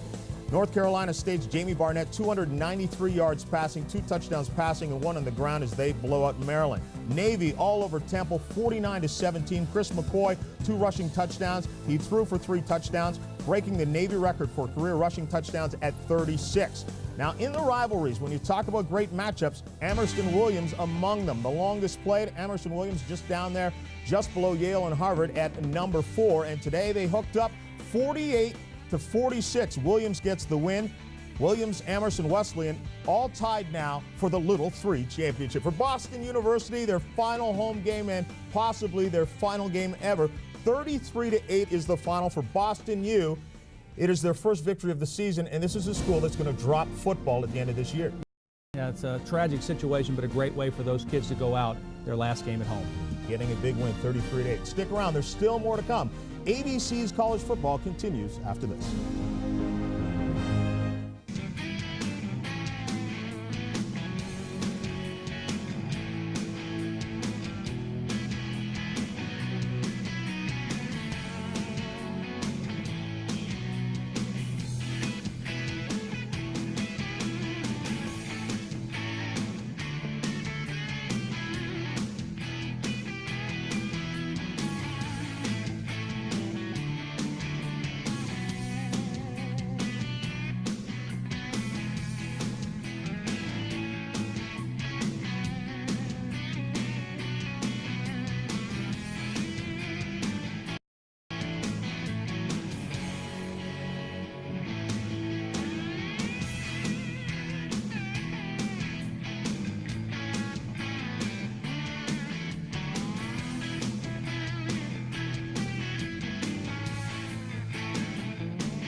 Welcome back out to your second half in just a moment. But first, it's time to introduce the Burger King Scholar Athlete of the Week Award. Each week during the 97 season, Burger King Corporation and its National Franchise Association will donate $1 million to the general scholarship funds of recipient colleges and universities. This week's featured scholar athlete is United States Military Academy senior David Beard. The Army offensive tackle is a dedicated student in engineering management. You can pretty much do anything you want to as long as you're willing to put in the work. You just got to decide what's important to you and put in the effort, and you can do great things. David Beard, the Burger King Scholar Athlete. Next Saturday on ABC's College Football, North Carolina against Clemson in the ACC, Washington and UCLA in the Pac-10, Colorado against Kansas State in the Big 12, and a Big 10 matchup. Check local listings for the game available in your area and on pay-per-view. ABC Sports' presentation of college football will continue after this message and a word from our ABC stations.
We're back at Penn State University, Happy Valley as it's known. The home team is trailing Michigan Wolverines 24-0. The game is being won by Michigan in the trenches on both sides of the ball. There is no question, Keith, that is the case. The first play of the game, Penn State wanted to go for a big play. The defensive line shut it out. This is out to the outside. Juravicius on Woodson. The defensive line wouldn't allow it to happen. We're now ready to kick off for the second half. Tremendous first half for Brian Gracie at quarterback for the Wolverines. Big first half for Chris Howard and Anthony Thomas. But totally in the line area for Michigan. This is Kenny Watson returning the kickoff for Penn State. And so far tonight, nothing has gone very well for the Nittany Lions on offense. Here are your halftime numbers. There aren't many numbers on the right side. Penn State not doing a whole lot. Michigan having it quite their way. Third down conversions, 3 of 6. 3 sacks, 43 plays to 24. They've had 19 more plays in Penn State. Football games go 60 minutes, so let's see what we shall see. Blackman turns and goes to throw it. He gets it off just as he is hit. The pass is completed out to the 25-yard line to Joe Juravicius. The man who was coming was Sam Sword, number 93. Penn State needs to come out and on this first drive make some positive plays. First down. Looks like Joe might be calling the plays. He just sent somebody in. But that play, almost being sacked McQuarrie and completing it, might keep this or get the drive going. Penn State needs to win the third quarter, Keith, and have this a 10-point or a 14-point game going in the fourth quarter.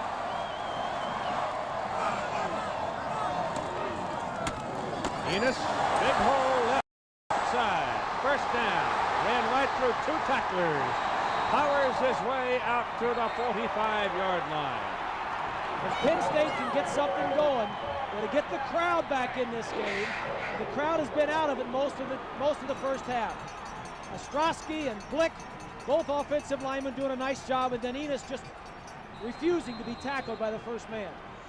Well, they put him out short of the 45, mark him in between the 3 and the 4 there. So it'll go in the books as first down at the 44-yard line. Just starting the third quarter, 24-0, Michigan.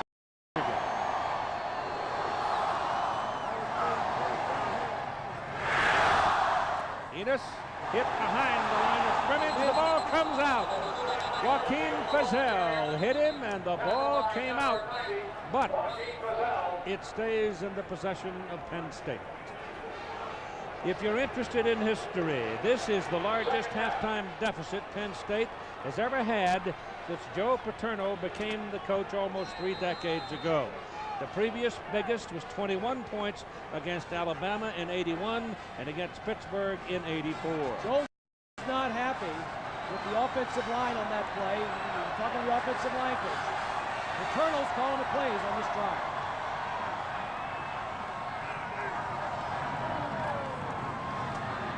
McQuarrie's pass is complete at the 46-yard line. Andre Weathers covering Enos, but Curtis put that big body between them. There's Joe. He's an old quarterback. I asked him yesterday, I said, how much tape do you watch, Joe? Because if you're going to call plays, you've got to watch a lot of tape of the other team's defense, and he watches a lot of tape in his home office. Most of the time, he lets Franny Gander call it. He says, well, let me take this drive every now and then. And he's taking the first one in the third quarter. Third down and 7. And they don't get the play off. They call a time just as the 00 showed up, and they give him the timeout. It could have gone 5-yard penalty, but they gave him the timeout.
There are a lot of reasons to admire Joe Paterno of Penn State, but at halftime I admired his frankness when I asked him about his team. He said, no excuses. They're beating us on the offensive line. They're beating us on the defensive line. Everything has gone perfect for them. In the second half, we just have to start making plays, Bob. Keith? Sounds like him, doesn't it? It sure does, and I can just hear him. He says, hey, we got our butts kicked in the first half. Everything went their way. It cannot continue to go that way. Things are good are going to happen to us. Keep the faith. Go out and score some points in the third quarter. Enos in motion, puts him into a slot. McQuarrie back. Pressure coming, passes away. Intercepted. Marcus Ray picked it off. So they're looking down the middle for Juravicius, and Marcus Ray steps in front of it, and Michigan gets the football. Its first possession of the second half will come at its own 48-yard line. Let's take a look at the interception. He's trying to get it in here. He made an interception right here, but let me show you something. When he gets up there, let's stop it right here. Look at the receiver over here. He's wide open. The defensive back fell down. If he would have thrown it to the other side, he would have had a touchdown. Scioli was all alone. All alone down the middle. This is a fake to Howard. Greasy rolls out and lets it go downfield for Woodson, and it's overthrown. Pretty good coverage, actually, on him that time. Sean Lee and Jason Collins had gone down the field with him. It was good coverage, Keith, and a nice call. Got a turnover, go for something big. Charles Woodson in the first half sneaks in, goes in for the touchdown. Coverage, Juravicius jumps, and so does Woodson. A nice play knocks it away. And it's second down and 10 for the Wolverines at their own 48-yard line. Greasy gives the ball to Howard, running up the middle. Howard is collared by Aaron Collins, and Collins takes him down after a 4-yard gain. Temperatures right around 40 degrees, maybe 38 now, and the rain has left us alone for a time, and the field actually has held up very well. That is Marcus Ray's 5th interception of the season, and the team's 19th. So that tells you something about this defensive bunch. They're tough. Greasy back, gets the pass off. Pass is caught by Chris Howard, and he's running for the marker and appears to have it. And that's a big play for Chris Howard. Brian got him the ball, but it was short of the first down, and he refused to be tackled and drugged the defender and picked up a first down where if he hadn't have gotten it, they were punting the ball away. We'll put it at the Penn State 41. 11 and a half minutes to play in the third quarter. 24-0 Michigan. Yes, if you're sitting down, 24-0. We just turned the television set on. Anthony Thomas trying to fight for yardage over the left side and didn't quite get back to the line of scrimmage. Chris Howard and Anthony Thomas were both lined up in the backfield that time. Thomas had a pretty good half, but nobody had a half for Michigan like the two lines, and from the skill position perspective, Brian Greasy had an enormous first half. It was very impressive. Brian had the leadership, moving the ball around, took care of it. Michigan scored on 4 of their 6 possessions in the first half. Campbell, the tight end, steps back, and you get some movement along the front, and it might have been Zeman wiggling a little bit. And as a result, it could be a 5-yard penalty against the Wolverines. This is the kind of little ticky-tack penalty stuff that Lloyd Carr just goes berserk over, and they have made so many over this season. They're last in the Big Ten, or they're the most penalized. Here's a look at the quarterbacks. Brian, 12 of 16, 2 touchdowns. Mike not doing quite as well, just through the interception to start the second half. On second down and 15, Howard finds a little daylight over the right side, runs it inside the 40 down to the 39-yard line. Brandon Short, one more tackle. Brandon Short has had the week off. He had a sprained ankle. We mentioned it in the first half 3 weeks ago against Ohio State, and has been all over the field. Led the team in tackles in the first half and has been everywhere. Woodson is back. He's going to be to the bottom of your picture now in the slot position to the near sideline. Number 2. Out of the shotgun on third down and 9. The pass is thrown and dropped. The pass was right on the hands of Ty Streets. And Streets has a dislocated finger on one hand, a dislocated thumb on the other hand, and he just hadn't made many catches. Exactly right, Keith. He's had some problems with his hands. He went up there and he fought it. That ball he could have caught in his stomach. Didn't have to catch it in his hands. So they have to punt now on 4th down. But that ball was right on his numbers. Vincent punting for Michigan. Wants to get it high and hang it up there. And that's a tail dragger. If they don't get to it quickly, they got a chance to kill it deep, and they do. Down at the 3-yard line. Deanna Jones waiting for the bounce. 37-yard punt. It's just exactly what he wanted.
ABC Sports presentation of college football brought to you by Genuine Chevrolet, the cars more Americans trust.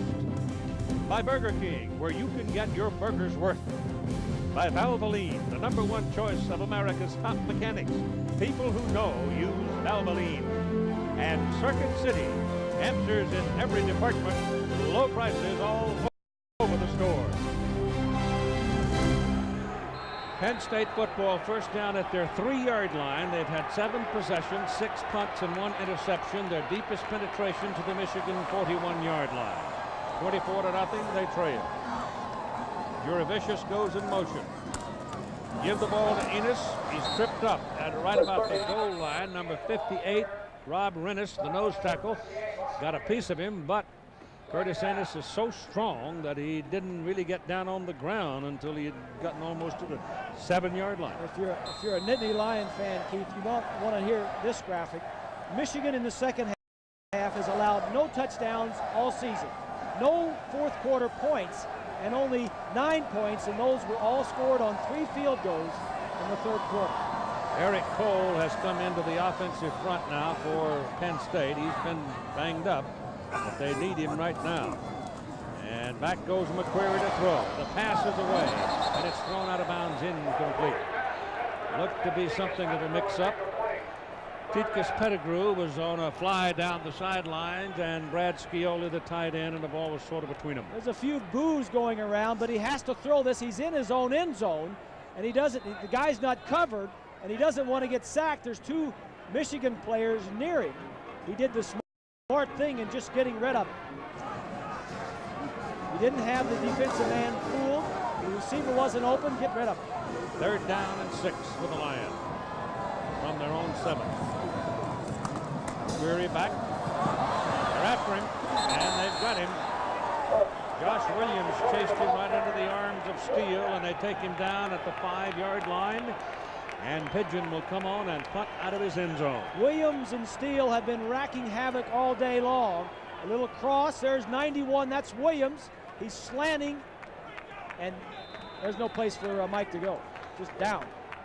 So Pat's in there to kick. Got to be careful he doesn't step too far back.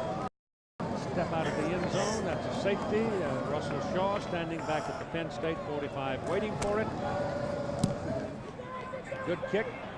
Shaw's got a little room. He may, fumbled it, picked it up, ball bounced right back to him, and then he's taken down about the 39-yard line. So his eagerness to run the ball almost cost him. Well, tonight at 7:30, it's Judgment Day Part 2 down in Chapel Hill, North Carolina, as the vaunted Florida State Seminoles come rolling in to face a North Carolina team that truly, genuinely believes they can beat the Seminoles. Well, the thing that notices me, look at the bottom. North Carolina has never beaten a top 5 team. That's at 7:30 tonight. I think they got a Eastern chance. time on ESPN. I think Carolina's got a chance because they can rush the passer and they can cover those wide receivers. John Franklin and Mike Gottfried and company are down there for that ball game. Here comes Michigan to the attack now, going from the 39-yard line. And it's Chris Floyd hanging his way down for a couple of 3 yards before Sean Lee makes the tackle.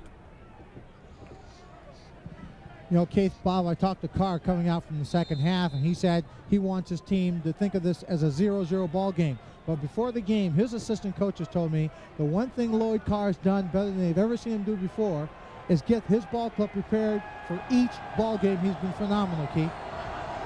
Certainly has today. 2nd down and 8. This is over to the left side with Chris Howard.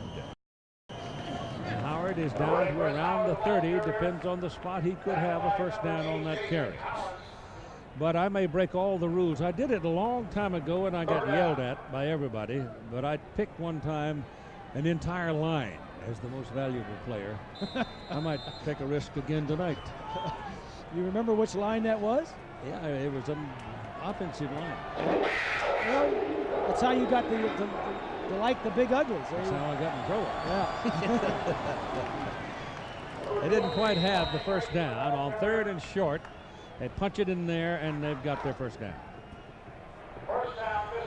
So the Wolverines are sitting now at the Penn State 29. They stick it in the end zone here. And that mountain is a lot higher than Mount Nittany.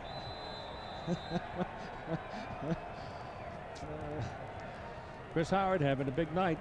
With 4 receptions for 41 yards. That's just a normal day for him. He mentioned he leads the team in receptions and in rushing. This is Howard. There he goes. Oh my goodness! Touchdown! 29-yard touchdown run for Chris Howard.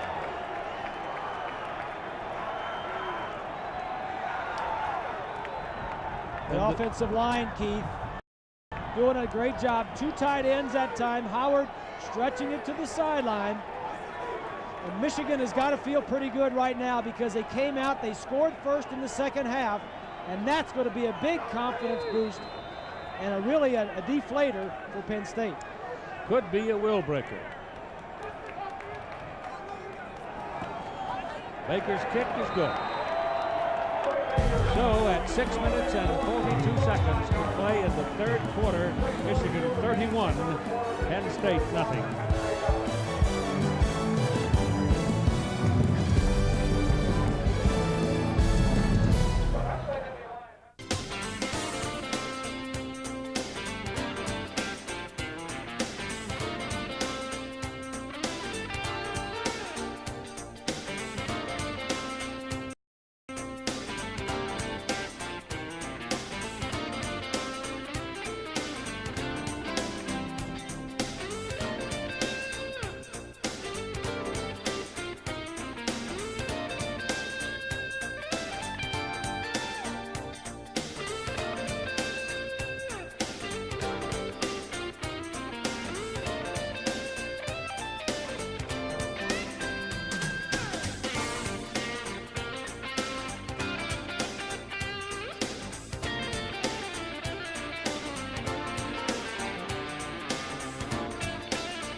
It's a bit of a stunning score, I'll give you that. 31-0 Michigan. There's agony in the big house on the hill in Happy Valley right now. Ball bounces down to the 4-yard line for Chris Eberle. He's got some room up the middle. A penalty flag comes flying in to the chase. And let's see about the call. Jim Augustine is the umpire, and Tom Ransom is the linesman. John Parry the line judge. David Whitvote the referee. It's against Penn State.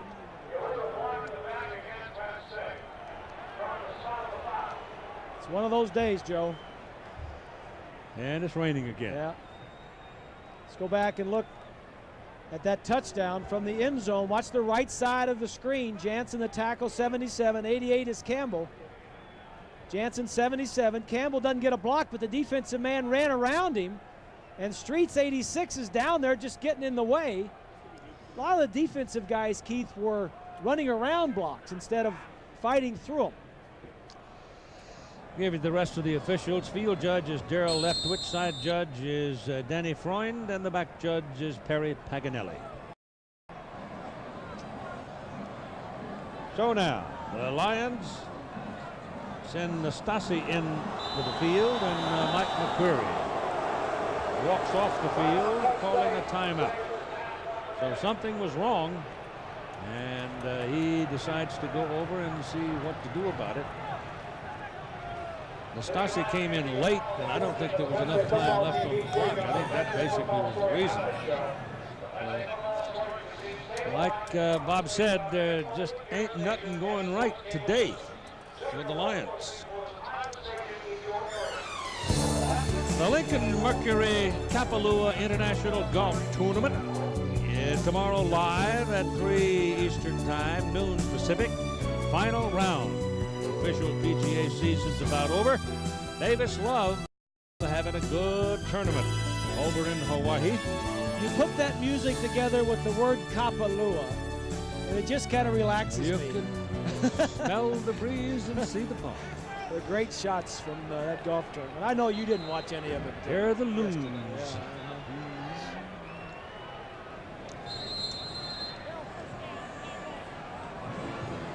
Well, for Penn State, Keith, offensively, you need to get on the board.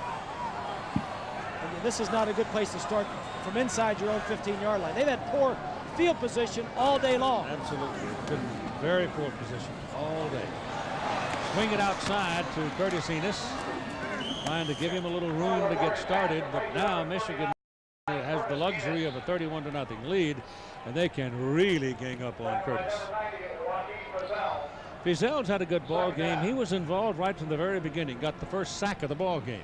And that was a big play, Keith, as we was. document. I think the other big play was the roughing the passer on Michigan's first drive of the game. It was 3rd and 15.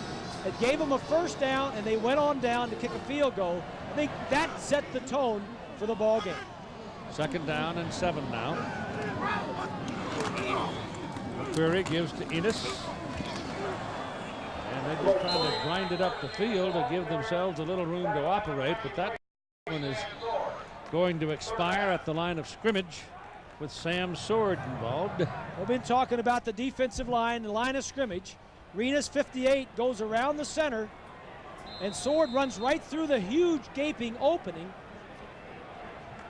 It's speed and quickness for Michigan, and strength. Those guys up front, Steele and Williams and Renas, are 3 of the strongest guys you'll find anywhere.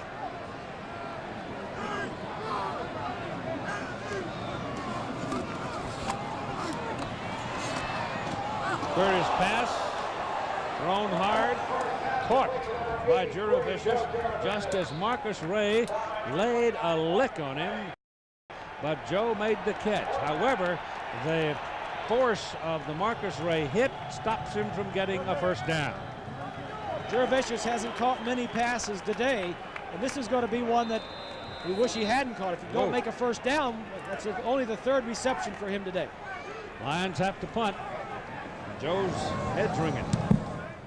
And Pigeon's kick is a bit short. It's going to bounce sideways and go on out of bounds at about the 41-yard line. But once again, the Michigan Wolverines will have good field position.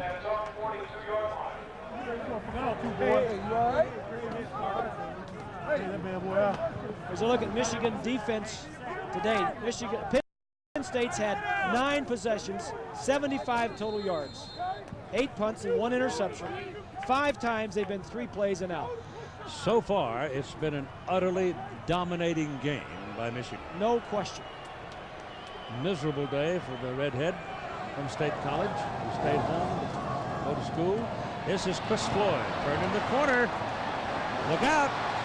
This big guy can rock and roll when he gets going. Keith, as good as the Michigan defense has been, Penn State has been just that bad because they are not controlling the line of scrimmage. They're missing tackles. The defensive backs are allowing guys to catch balls when they have them covered for touchdowns, but they just feel they got position on them and they're not making plays. First down, Wolverines at the Nittany Lions 46-yard line. Michigan having run for 203 yards so far in the ball game. And not much there for Chris Floyd this time. Reaches for 2, and we reach to John Saunders. Keith, no doubt a surprise that Michigan is rolling over Penn State. How about Nebraska against Missouri? Scott Frost, the pitch to Ahman Green. He fumbles it. Missouri recovers. Second time Nebraska was marching in and turned the ball over. Now Missouri is marching in Nebraska territory, leading 24-21. Keith. Oh. Okay, John, thank you. Well, Larry Smith is having the year of his life. Some story. I remember not so long ago that play over the right side with Anthony Thomas, having dinner over here at the Center Hills Country Club with Larry and Cheryl Smith when Larry was unemployed. And Joe was helping him sort things out and decide whether or not he wanted to stay in coaching. And obviously he did. He got the job at Missouri, and you see what he's done. If he takes Missouri on and beats Nebraska, or even gets close with that Judgment Day poll that we've been doing, and Michigan wins, what do you think Michigan first jumps? Place? Huh? Got to go to first place. Unless Florida State lays a lick on North Carolina tonight. That passes away, and it's completed to Anthony Thomas. And Thomas will go rolling down at the 25-yard line. You see, Florida State is sitting higher than Michigan in the polls, and if the Seminoles can handle the Tar Heels, then they're going to be number 1. I think. I don't know. I don't pay much attention to polls. I think this whole poll thing is nothing but marketing anyway. Well, it's good. It's good for college football. It gets people talking. It's marketing. That's right. It's good. It's all the different polls, and no matter which one you read or believe, I still think there should be some strength of schedule in those things. Absolutely. This is Thomas. And that big freshman is inside the 20-yard line. He's getting a block from Chris Seaman. Incidentally, a couple of weeks ago, I mentioned something about the Gannett Publishing attorney questioning the plan to use the coaches poll in this composite at the end of the season. And they had said to the Football Writers Association and whomever else was involved that you can't have it because we have paid a licensing fee to use it. So you don't just take it, you've got to come talk to us about it. And so far, the composite poll does not exist. Here's a loss on the play, and Krapakis is the man who comes up and makes the tackle. It contains it, Keith. That's what they have not been doing all day. Michigan has been getting outside, and that time Krapakis contains it and makes the play. He's a pretty good football player, too. He's what, a freshman? He's a redshirt freshman. From Pittsburgh. Yeah. He's a good-looking player. You know, he's probably a linebacker playing defensive end. Oh, right. Because they don't need him at linebacker now. But once Nelson leaves and Collins leaves, you may see 37 at linebacker. Number 2's back, folks. Greasy back to throw, looking down the middle. That's where 2 is. He goes the other way, and nobody there. That time, Woodson drew double coverage. The previous time they ran that play, those 2 defenders left him alone, and he walked into the end zone. This time, 2 guys went with him. Yeah. There we go. Here's a look at Woodson. Collins is on him. And then there's another guy outside Number the 4 was over there with him, too. Derek Fox. 42-yard field goal try now for Craig Baker. He's made a 29-yarder earlier. opening score of the game. A lot of leg. And he got it. So the world is the oyster for the Michigan Wolverines. 34-0 with 1 minute and 3 seconds to play in the third quarter.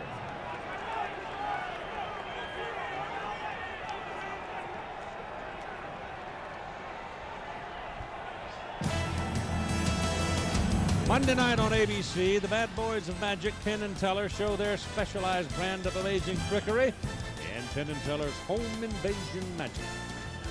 There will be a special guest appearance by Drew Carey and Mimi. And on Monday night football, the 49ers will be over in Philadelphia against the Eagles. San Francisco, that's at 9 Eastern Time, 6 Pacific on ABC television. That's kind of a funny story. Ray Rhodes says he was fined and the NFL says he wasn't. Yeah. Uh-huh. I'd be cancel that check, Ray. Uh-huh. Low lining kick goes right through the legs of the shortstop down at the 4-yard line and beyond the field of play. It'll come out to the 20. Kenny Watson didn't get the glove down on that one.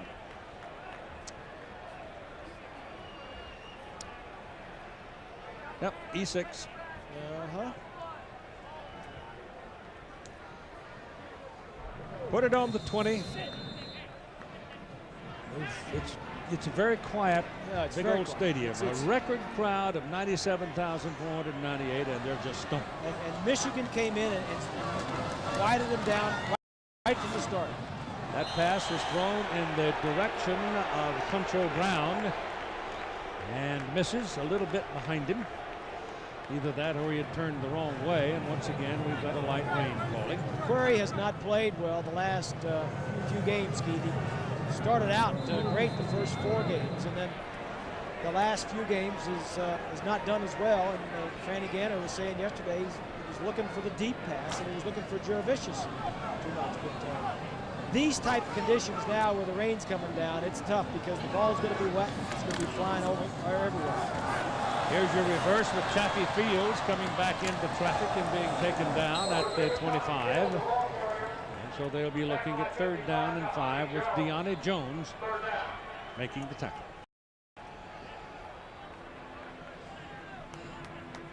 Joe Paterno, the biggest defeat at home. 1984 to Pitt. I think that might be in danger here today. The worst was back in '66 when they lost to UCLA. And that was a game I think I might have done out on the West Coast. That ball is thrown to Joe Brown. It's intercepted. It was intended for Concho Brown, and now they wave it. Knocked it up, yeah.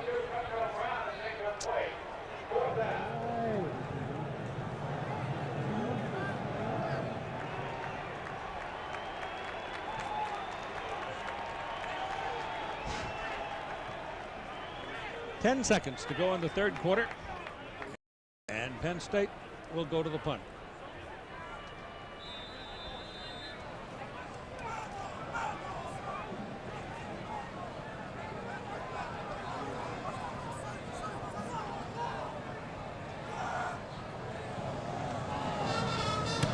Pigeon gets it out.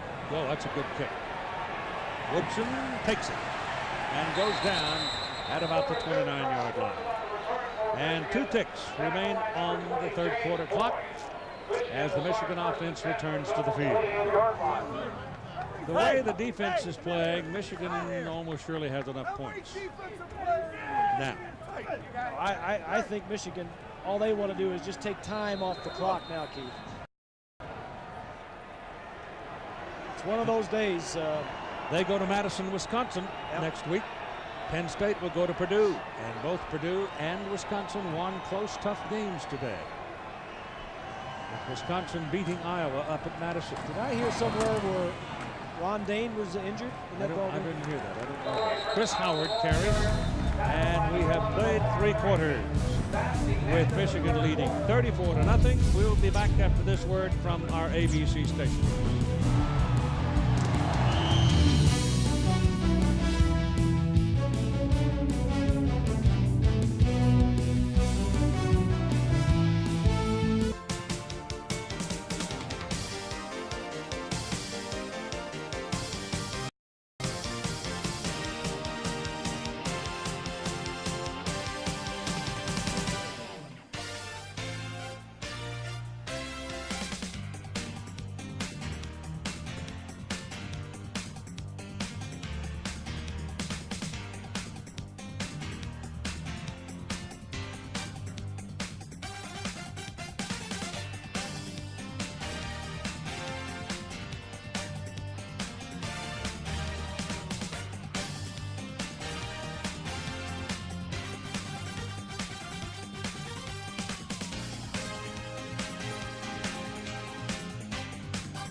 This is college football on ABC Sports.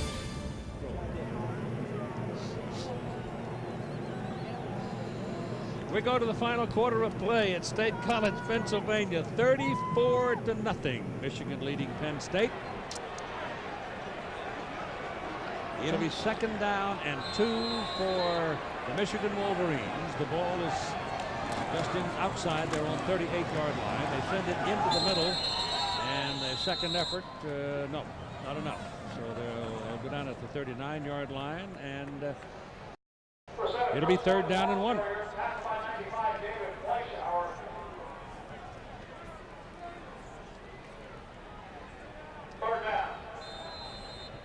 Big night for Brian Greasy. The average starting position, Michigan has had the best of it all day long. Oh, they really have, haven't they? 38-yard line for Michigan, and Penn State has not had good field position. Plus, they've been going against that tough defense. On 3rd and 1, they give it to Chris Howard, who's been a workhorse tonight, and Chris will pick up the 1st down as he gets out to the 41-yard line.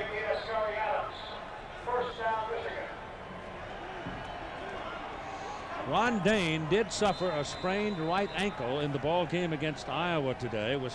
Wisconsin's big back, and they x-rayed him and it was negative, but it is a considerable sprain, we're told.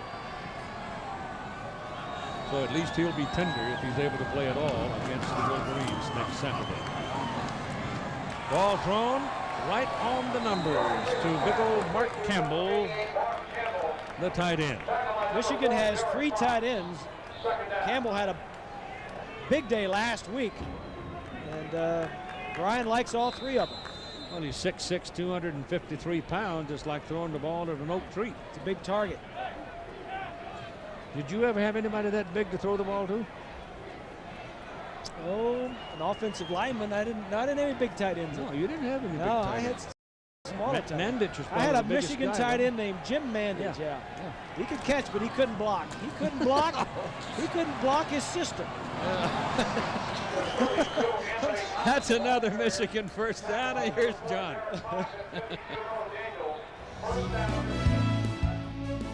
Keith, Nebraska and Missouri, Scott Frost trying to lead the Cornhuskers back. This time, again with the fake, he keeps it, tries to stretch across, gets it down to the goal line, and from there he would take it in a play later. That was not a fumble, of course, he was already down, but Nebraska grabs the lead. Missouri's in their territory again, though. A lot of people. Nebraska's got a lot of folks to run at you. You can wear you out. Greasy back, wanted to go deep, and throws too high, and the pass is incomplete, intended for Aaron Shea. And Aaron's liable to come back and say, him. Throw it sooner and I can make the catch. I've heard that a few times. And I'm sure Brian will tell him something like, hey, I was just throwing it away. 2nd down and 10.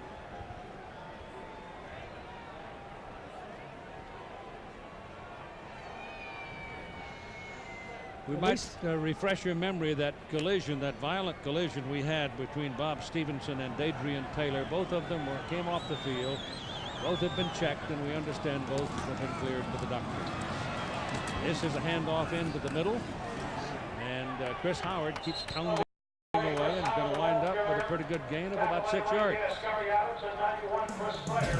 This has been a physical game, Keith. When you come to the Big Ten, you're going to get physical play. This was a big play early in the game that got Michigan going.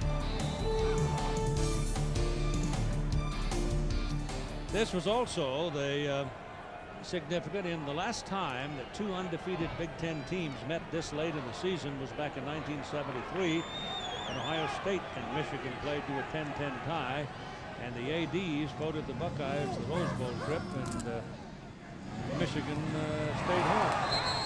That pass is incomplete. It was thrown to Aaron Shea right in front of Ascari Adams, and Aaron couldn't quite keep a hand on the handle.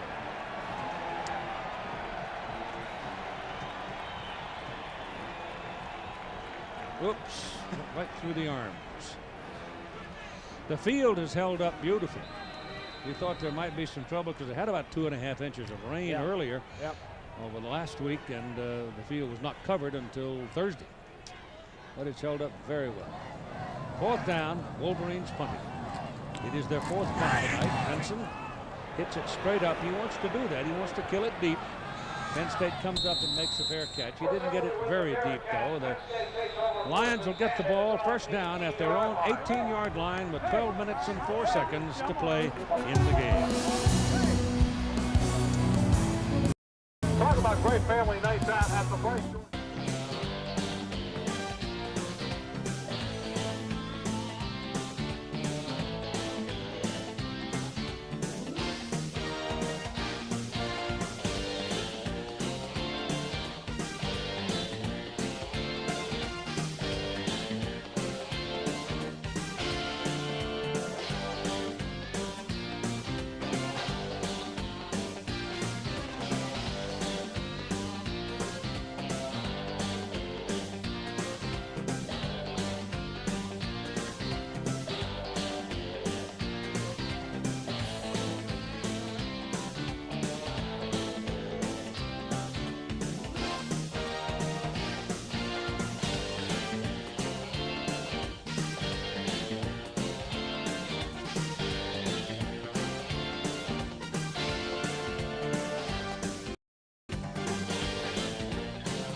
(34-0) Michigan. 4th quarter, 12 minutes and 4 seconds to play. Joe's hands are in his pocket now. He's forgotten all about the rain and everything else. He's thinking about next week. Yeah, he knows the outcome. There's a pretty good sized play right here with Curtis Enos carrying, getting it out to the 35-yard line and a 1st down for the Nittany Lions. The Home Depot coaches fact. Look at the work of Joe Paterno, going from the decade of the 50s to 97.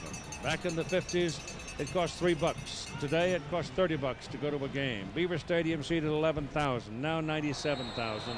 We had a record crowd today. There's a penalty flag on that play. So all manner of things have happened during the course of time that he's been here. The president was Truman when he came here. The president obviously now is President Clinton. He's been involved in 400 of Penn State's 713 wins, either as an assistant or a head coach.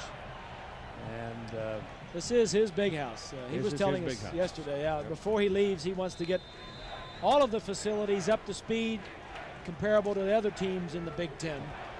So when he leaves Penn State, they'll leave it in the first class. It's pretty good shape right now. Yes, McQuarrie throws to the sideline. The pass is caught by Anthony Cleary, and Anthony is out of bounds at the 40. They need 5 more, and let's get another update from John. Keith, it's the Burger King play of the day. Nebraska and Missouri, and Corby Jones having an outstanding day. Drops back, looks to his left, nothing doing. Takes off to the right, gets nailed at the goal line, and still gets in for the touchdown. Missouri on top of Nebraska once again, 31-28. Keith. Wow. Won't quit, will they? Hello. That's in the 3rd quarter still. Too. 2nd down and 4. This is Curtis Enos. That's a 1st down, and the big guy now is starting to put some numbers up. But they will be deceptive because the issue has been decided. Enos, Joe has always said, I want my #1 running back fresh in the 4th quarter. Well, they were blowing people out early in the season, and he didn't get to carry the first 4 games. He got no carries in the 4th quarter. The last 3 games, he has turned it up. But Michigan has also been up to the task in the 4th quarter. Got 86 yards on 14 carries. Michigan has not allowed a point in the 4th quarter so far this season. Goes Enos again, and he taken down. Is it Rennis or is it, no, it's James Hall, 55.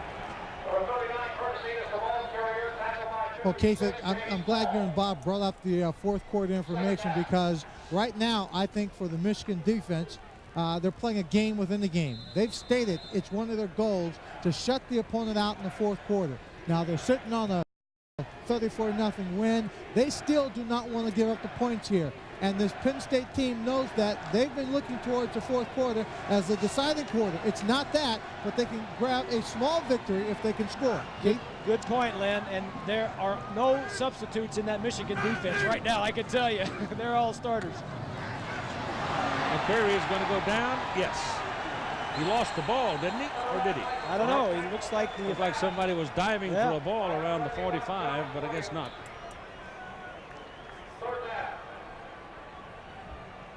The Michigan defensive line just dominating the offensive line. Renus is 58, getting a little penetration up the middle, which flushes him and gets a part of him immediately. And then Williams is there, and Hall puts him down. That's 5 sacks by the Wolverines. It'll be 3rd down and 19 now. Chaffee Fields is out there. He'll be one of the wideouts toward the near side at the bottom of the picture.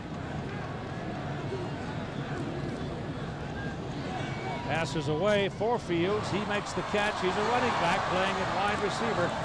And they've stopped him short of the first down by about a yard or so. Might be 4th down country, I mean the 4 down area here. I mean, why not? Yeah, why not is right. This Michigan defense, Keith, has given up 1 touchdown pass in all season. That's in every game. They've given up 1 touchdown pass and have picked off 19 interceptions. They've had 19 interceptions, 1 touchdown pass for that defense. They are dominant. They're going on 4th and 1. Outside the pocket. Curry can run for it and chooses to lob it instead and gets his first down out of it, I think. Oh, it's close. Depends where they mark it. I think he's got it. Pettigrew was in between Wolverines, and they may want to measure.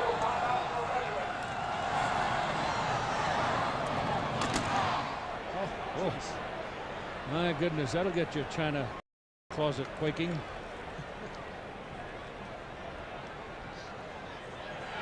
They got it.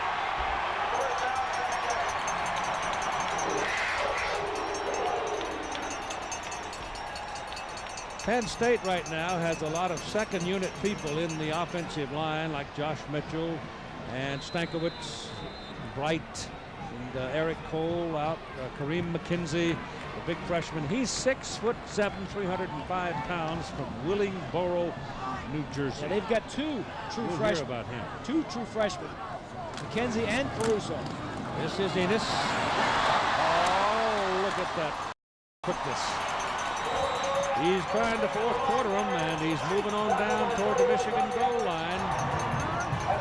And Jim Herman walking up and down the sidelines. His bunch has not given up a point, remember, in the 4th quarter. Enos has not given up. I mean, this kid is a great kid, Keith, and he will not quit. He's got 3 true freshman offensive linemen ahead of him now, and he's running just as hard as he ever has.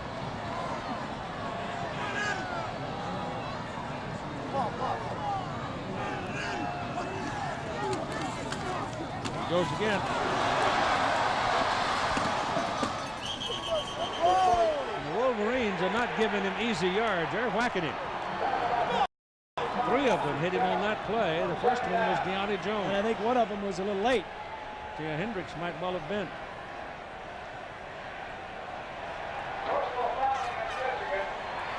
So it's a personal foul call against Michigan. And that's going to really put Penn State down to knock on the door. Enos now with 17 carries and 102 yards. Personal foul against Michigan. They will move half the distance to the goal. First down, Penn State. He moved up the notch a bit there, you can see, with 102 yards, passing Matt Suey. A lot of numbers on there, aren't there? Yep. A lot of real estate covered. The ball is just on the 10 now. The ball inside, actually, with a rear of it facing 10. Cordell Mitchell is in the backfield with Enos. And it's Mitchell. He's right to the goal line. He sort of ran over Charles Woodson there. He bent Woodson backwards in order to get it down near the goal line. So it's going to be second down and goal from less than a yard.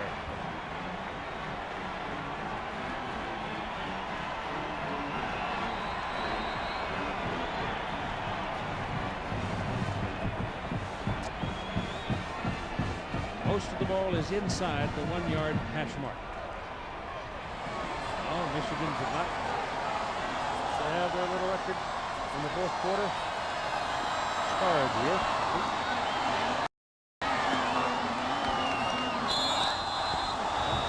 And out of time. Play clock.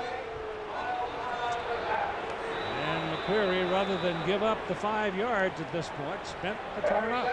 That's their last one. How about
Six minutes and 16 seconds remaining.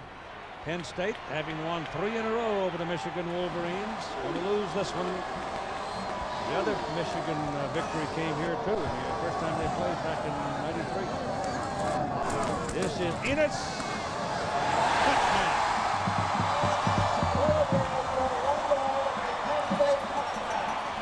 So Curtis Enos pounds into the end zone, and Michigan has now been scored on in the '97 season. Curtis Enos has a lot of pride, and the one thing he can say is, hey, let's take it down and break that record. Let's put 7 points on the board in the fourth quarter against this team. That's one thing we can get out of this. He was proud of it and happy for that offensive line.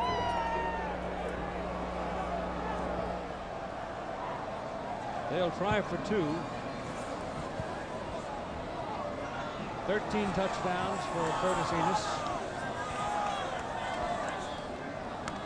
Still having a great year.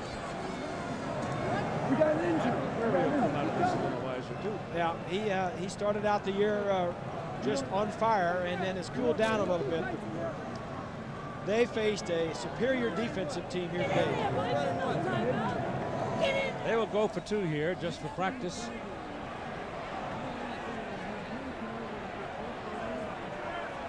Michigan with all of its times out remaining, and Penn State now none remaining.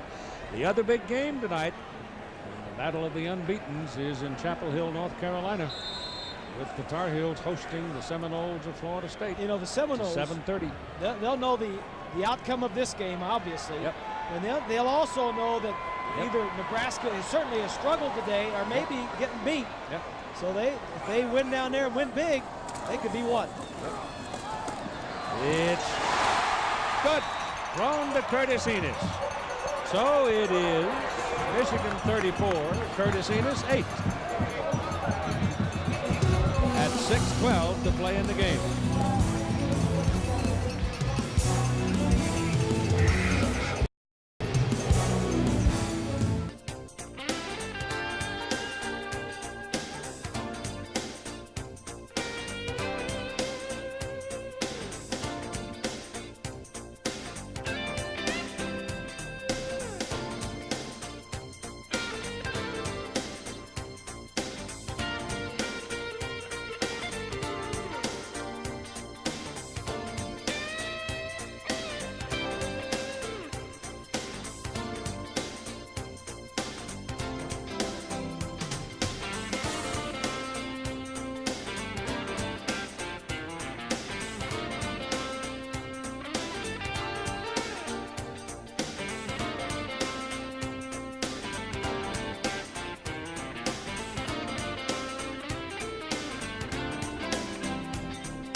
Presentation of college football brought to you by Jeep, makers of the Jeep Grand Cherokee, and Wrangler. By the Home Depot, America's home improvement coach. By Visa, it's everywhere you want to be. And by State Farm Insurance. Like a good neighbor, State Farm is there.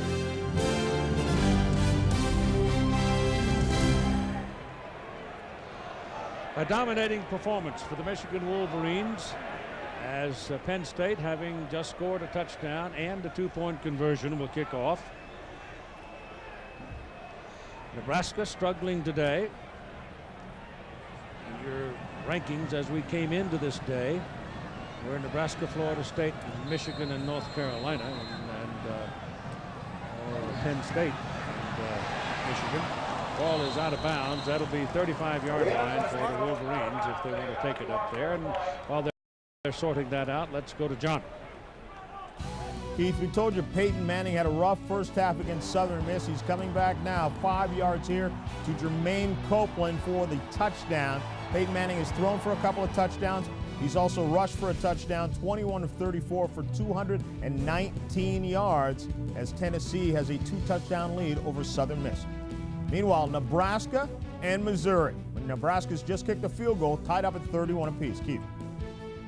And they've got 10 and a half minutes to play in the final quarter. Tom Brady has come in at quarterback now for Michigan. They take the ball where it went out of bounds, up at the 48-yard line. So Brady is going to get some snaps now and get a little seasoning for his future. Into the right side of the line, and now they have the field flooded with substitutes as the Wolverines coaches are substituting freely. But Lloyd Carr made this comment about his football team a couple of days ago, and I thought it perhaps revealed the feeling of the whole unit. Let's listen to it. Well, I think the chemistry is outstanding on this team. I think we've done a good job in terms of, as a team, being selfless. We don't worry about who's getting the stats, who's getting, you know, their name in the paper, who's going to be All-American. I think it's been a very selfless team. Get a bunch of guys who've got talent going at that emotional level, that kind of respect for each other, and they're hard to handle. And it appears right now for all to see that these Wolverines are going to be hard to handle. I think Carr's done a great job this year. Go, punt! First 2 years were 8-4. He came in here and he's got the Wolverines on top of the Big Ten. They are 6-0. They'll go to Wisconsin next week. And Purdue is right there. And Penn State visits Purdue next week. That'll be a key game also. Certainly will for their position in the bowl structure.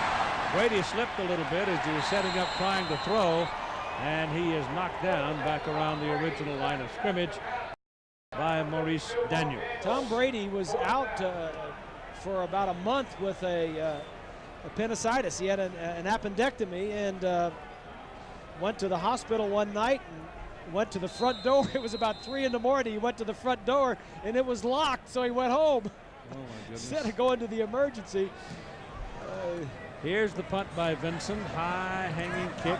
Everybody bunches up around it, and the ball's going to roll around and roll dead down around the 23-yard line. 4:06 to play in the ball game, and it has been a bit of a shocker.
Well, they started this competition back in '93.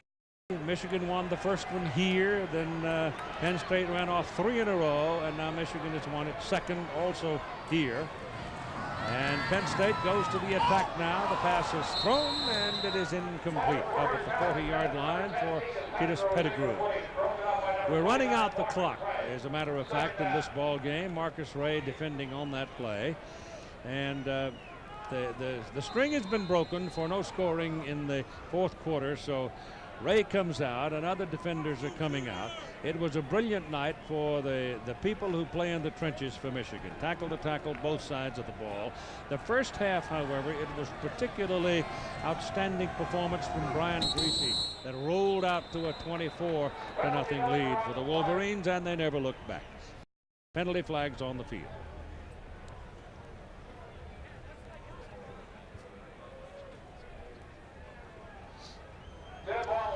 Penalty is against Penn State. Next Saturday, live at 3:30 Eastern, the biggest road show in America rolls on. We will have Michigan at Wisconsin for those of you in the Big Ten country. North Carolina at Clemson, Washington, and UCLA. A very big ball game in the Pac-10. And with the Rose Bowl on the line, and the Huskies, when last we heard, were being beaten by Oregon. UCLA off and healing, and the Bruins are very much in the hunt for the Rose Bowl spot.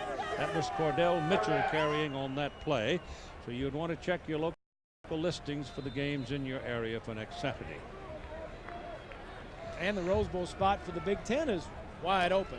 It still is, yes. And a lot of teams with one loss. Michigan is the inside track with no losses. They play Wisconsin there, and then they're home against Ohio State in 2 weeks. Query scrambling, and Mike will get it out to about the 30-yard line. So as we begin to clean this one up, let me tell you that our coordinating producer of ABC's college football is Tony Tortorisi. Today's game produced by Jay Rothman. Send all your cards and letters to him, please. Directed by Chip Dean. our technical director, Gary Larkins, associate producer, Margaret Schaefer, associate director, Fred King, production director, Scott Silberman, technical operations manager, Jim Licata. This will be the 10th punt of the ball game for Penn State. And the folks are going home now. High kick, fair caught, dropped, and covered at the 24-yard line by Michigan. James Whitley, one of the freshmen, almost lost it.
It's Michigan ball now as we run out the clock at Beaver Stadium, Penn State University. First down for the Wolverines. The quarterback is Scott Dreisbach, who's back now, recovered from a hand injury and getting some playing time as well. And it's Patrick McCall carrying on that play. The Penn State defenders, those who have played much of the game, obviously kind of worn out now, and it's just a matter of letting the clock roll along. Let me pay our respects to the other ladies and gentlemen who've helped us today. Assistant to the producer, Chapman Downs and Jason Lewis.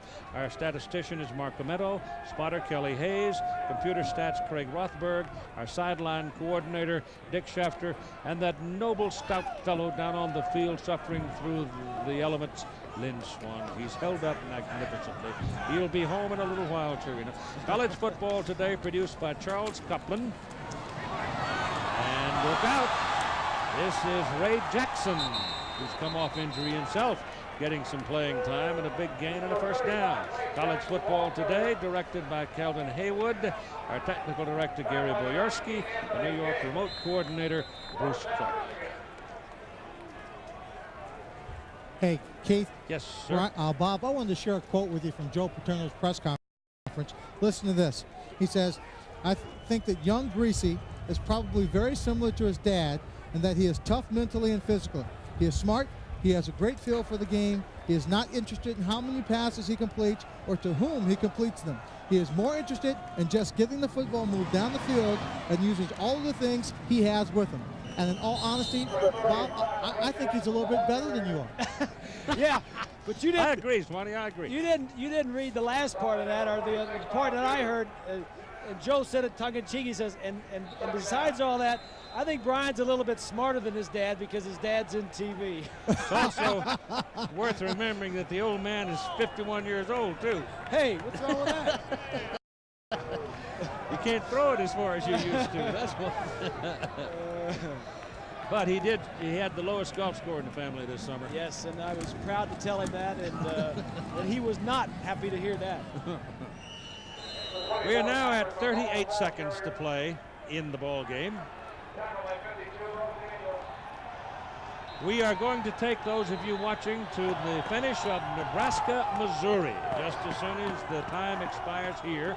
And we wrap this one. We'll show you the finish of Nebraska, Missouri, and it's 31-31 tie, last I heard. So we've got a player from Penn State shaken up and hurt on the play. Here are your Chevrolet most valuable players of the game.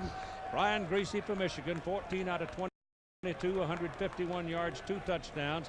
He gained 46 yards on 5 carries, and his father did not have a vote. The most valuable player is Curtis Enos for Penn State. Curtis had 18 carries for 103 yards and a touchdown and a 2-point conversion catch. Chevrolet donating $1,000 to each school's general scholarship fund to reward outstanding students for academic achievements. It's been a Chevy tradition for more than a quarter of a century. 45-yard line. And since Joe Paterno is a great fan of Winston Churchill and often is heard to quote him in the talks he makes to young people and old people as well, I reminded him yesterday that there are times in your life when this old Churchill line will serve you well, and this is one of those days. Success is the ability to go from failure to failure without a loss of enthusiasm. And he said, geez, I'm glad, I hope I don't ever experience that. He just got half of it today. Yes, he did. But he'll wear it well. He's done it before, and he'll do it tomorrow. And so will his football players. Jason Kapsner is in there at quarterback now, so most everybody who made the trip got a chance to play in the ball game, and it was a resounding and, in effect, a glorious victory for Michigan as they hit the road to win a big one at Penn State. Michigan 34, Penn State 8. Now, John.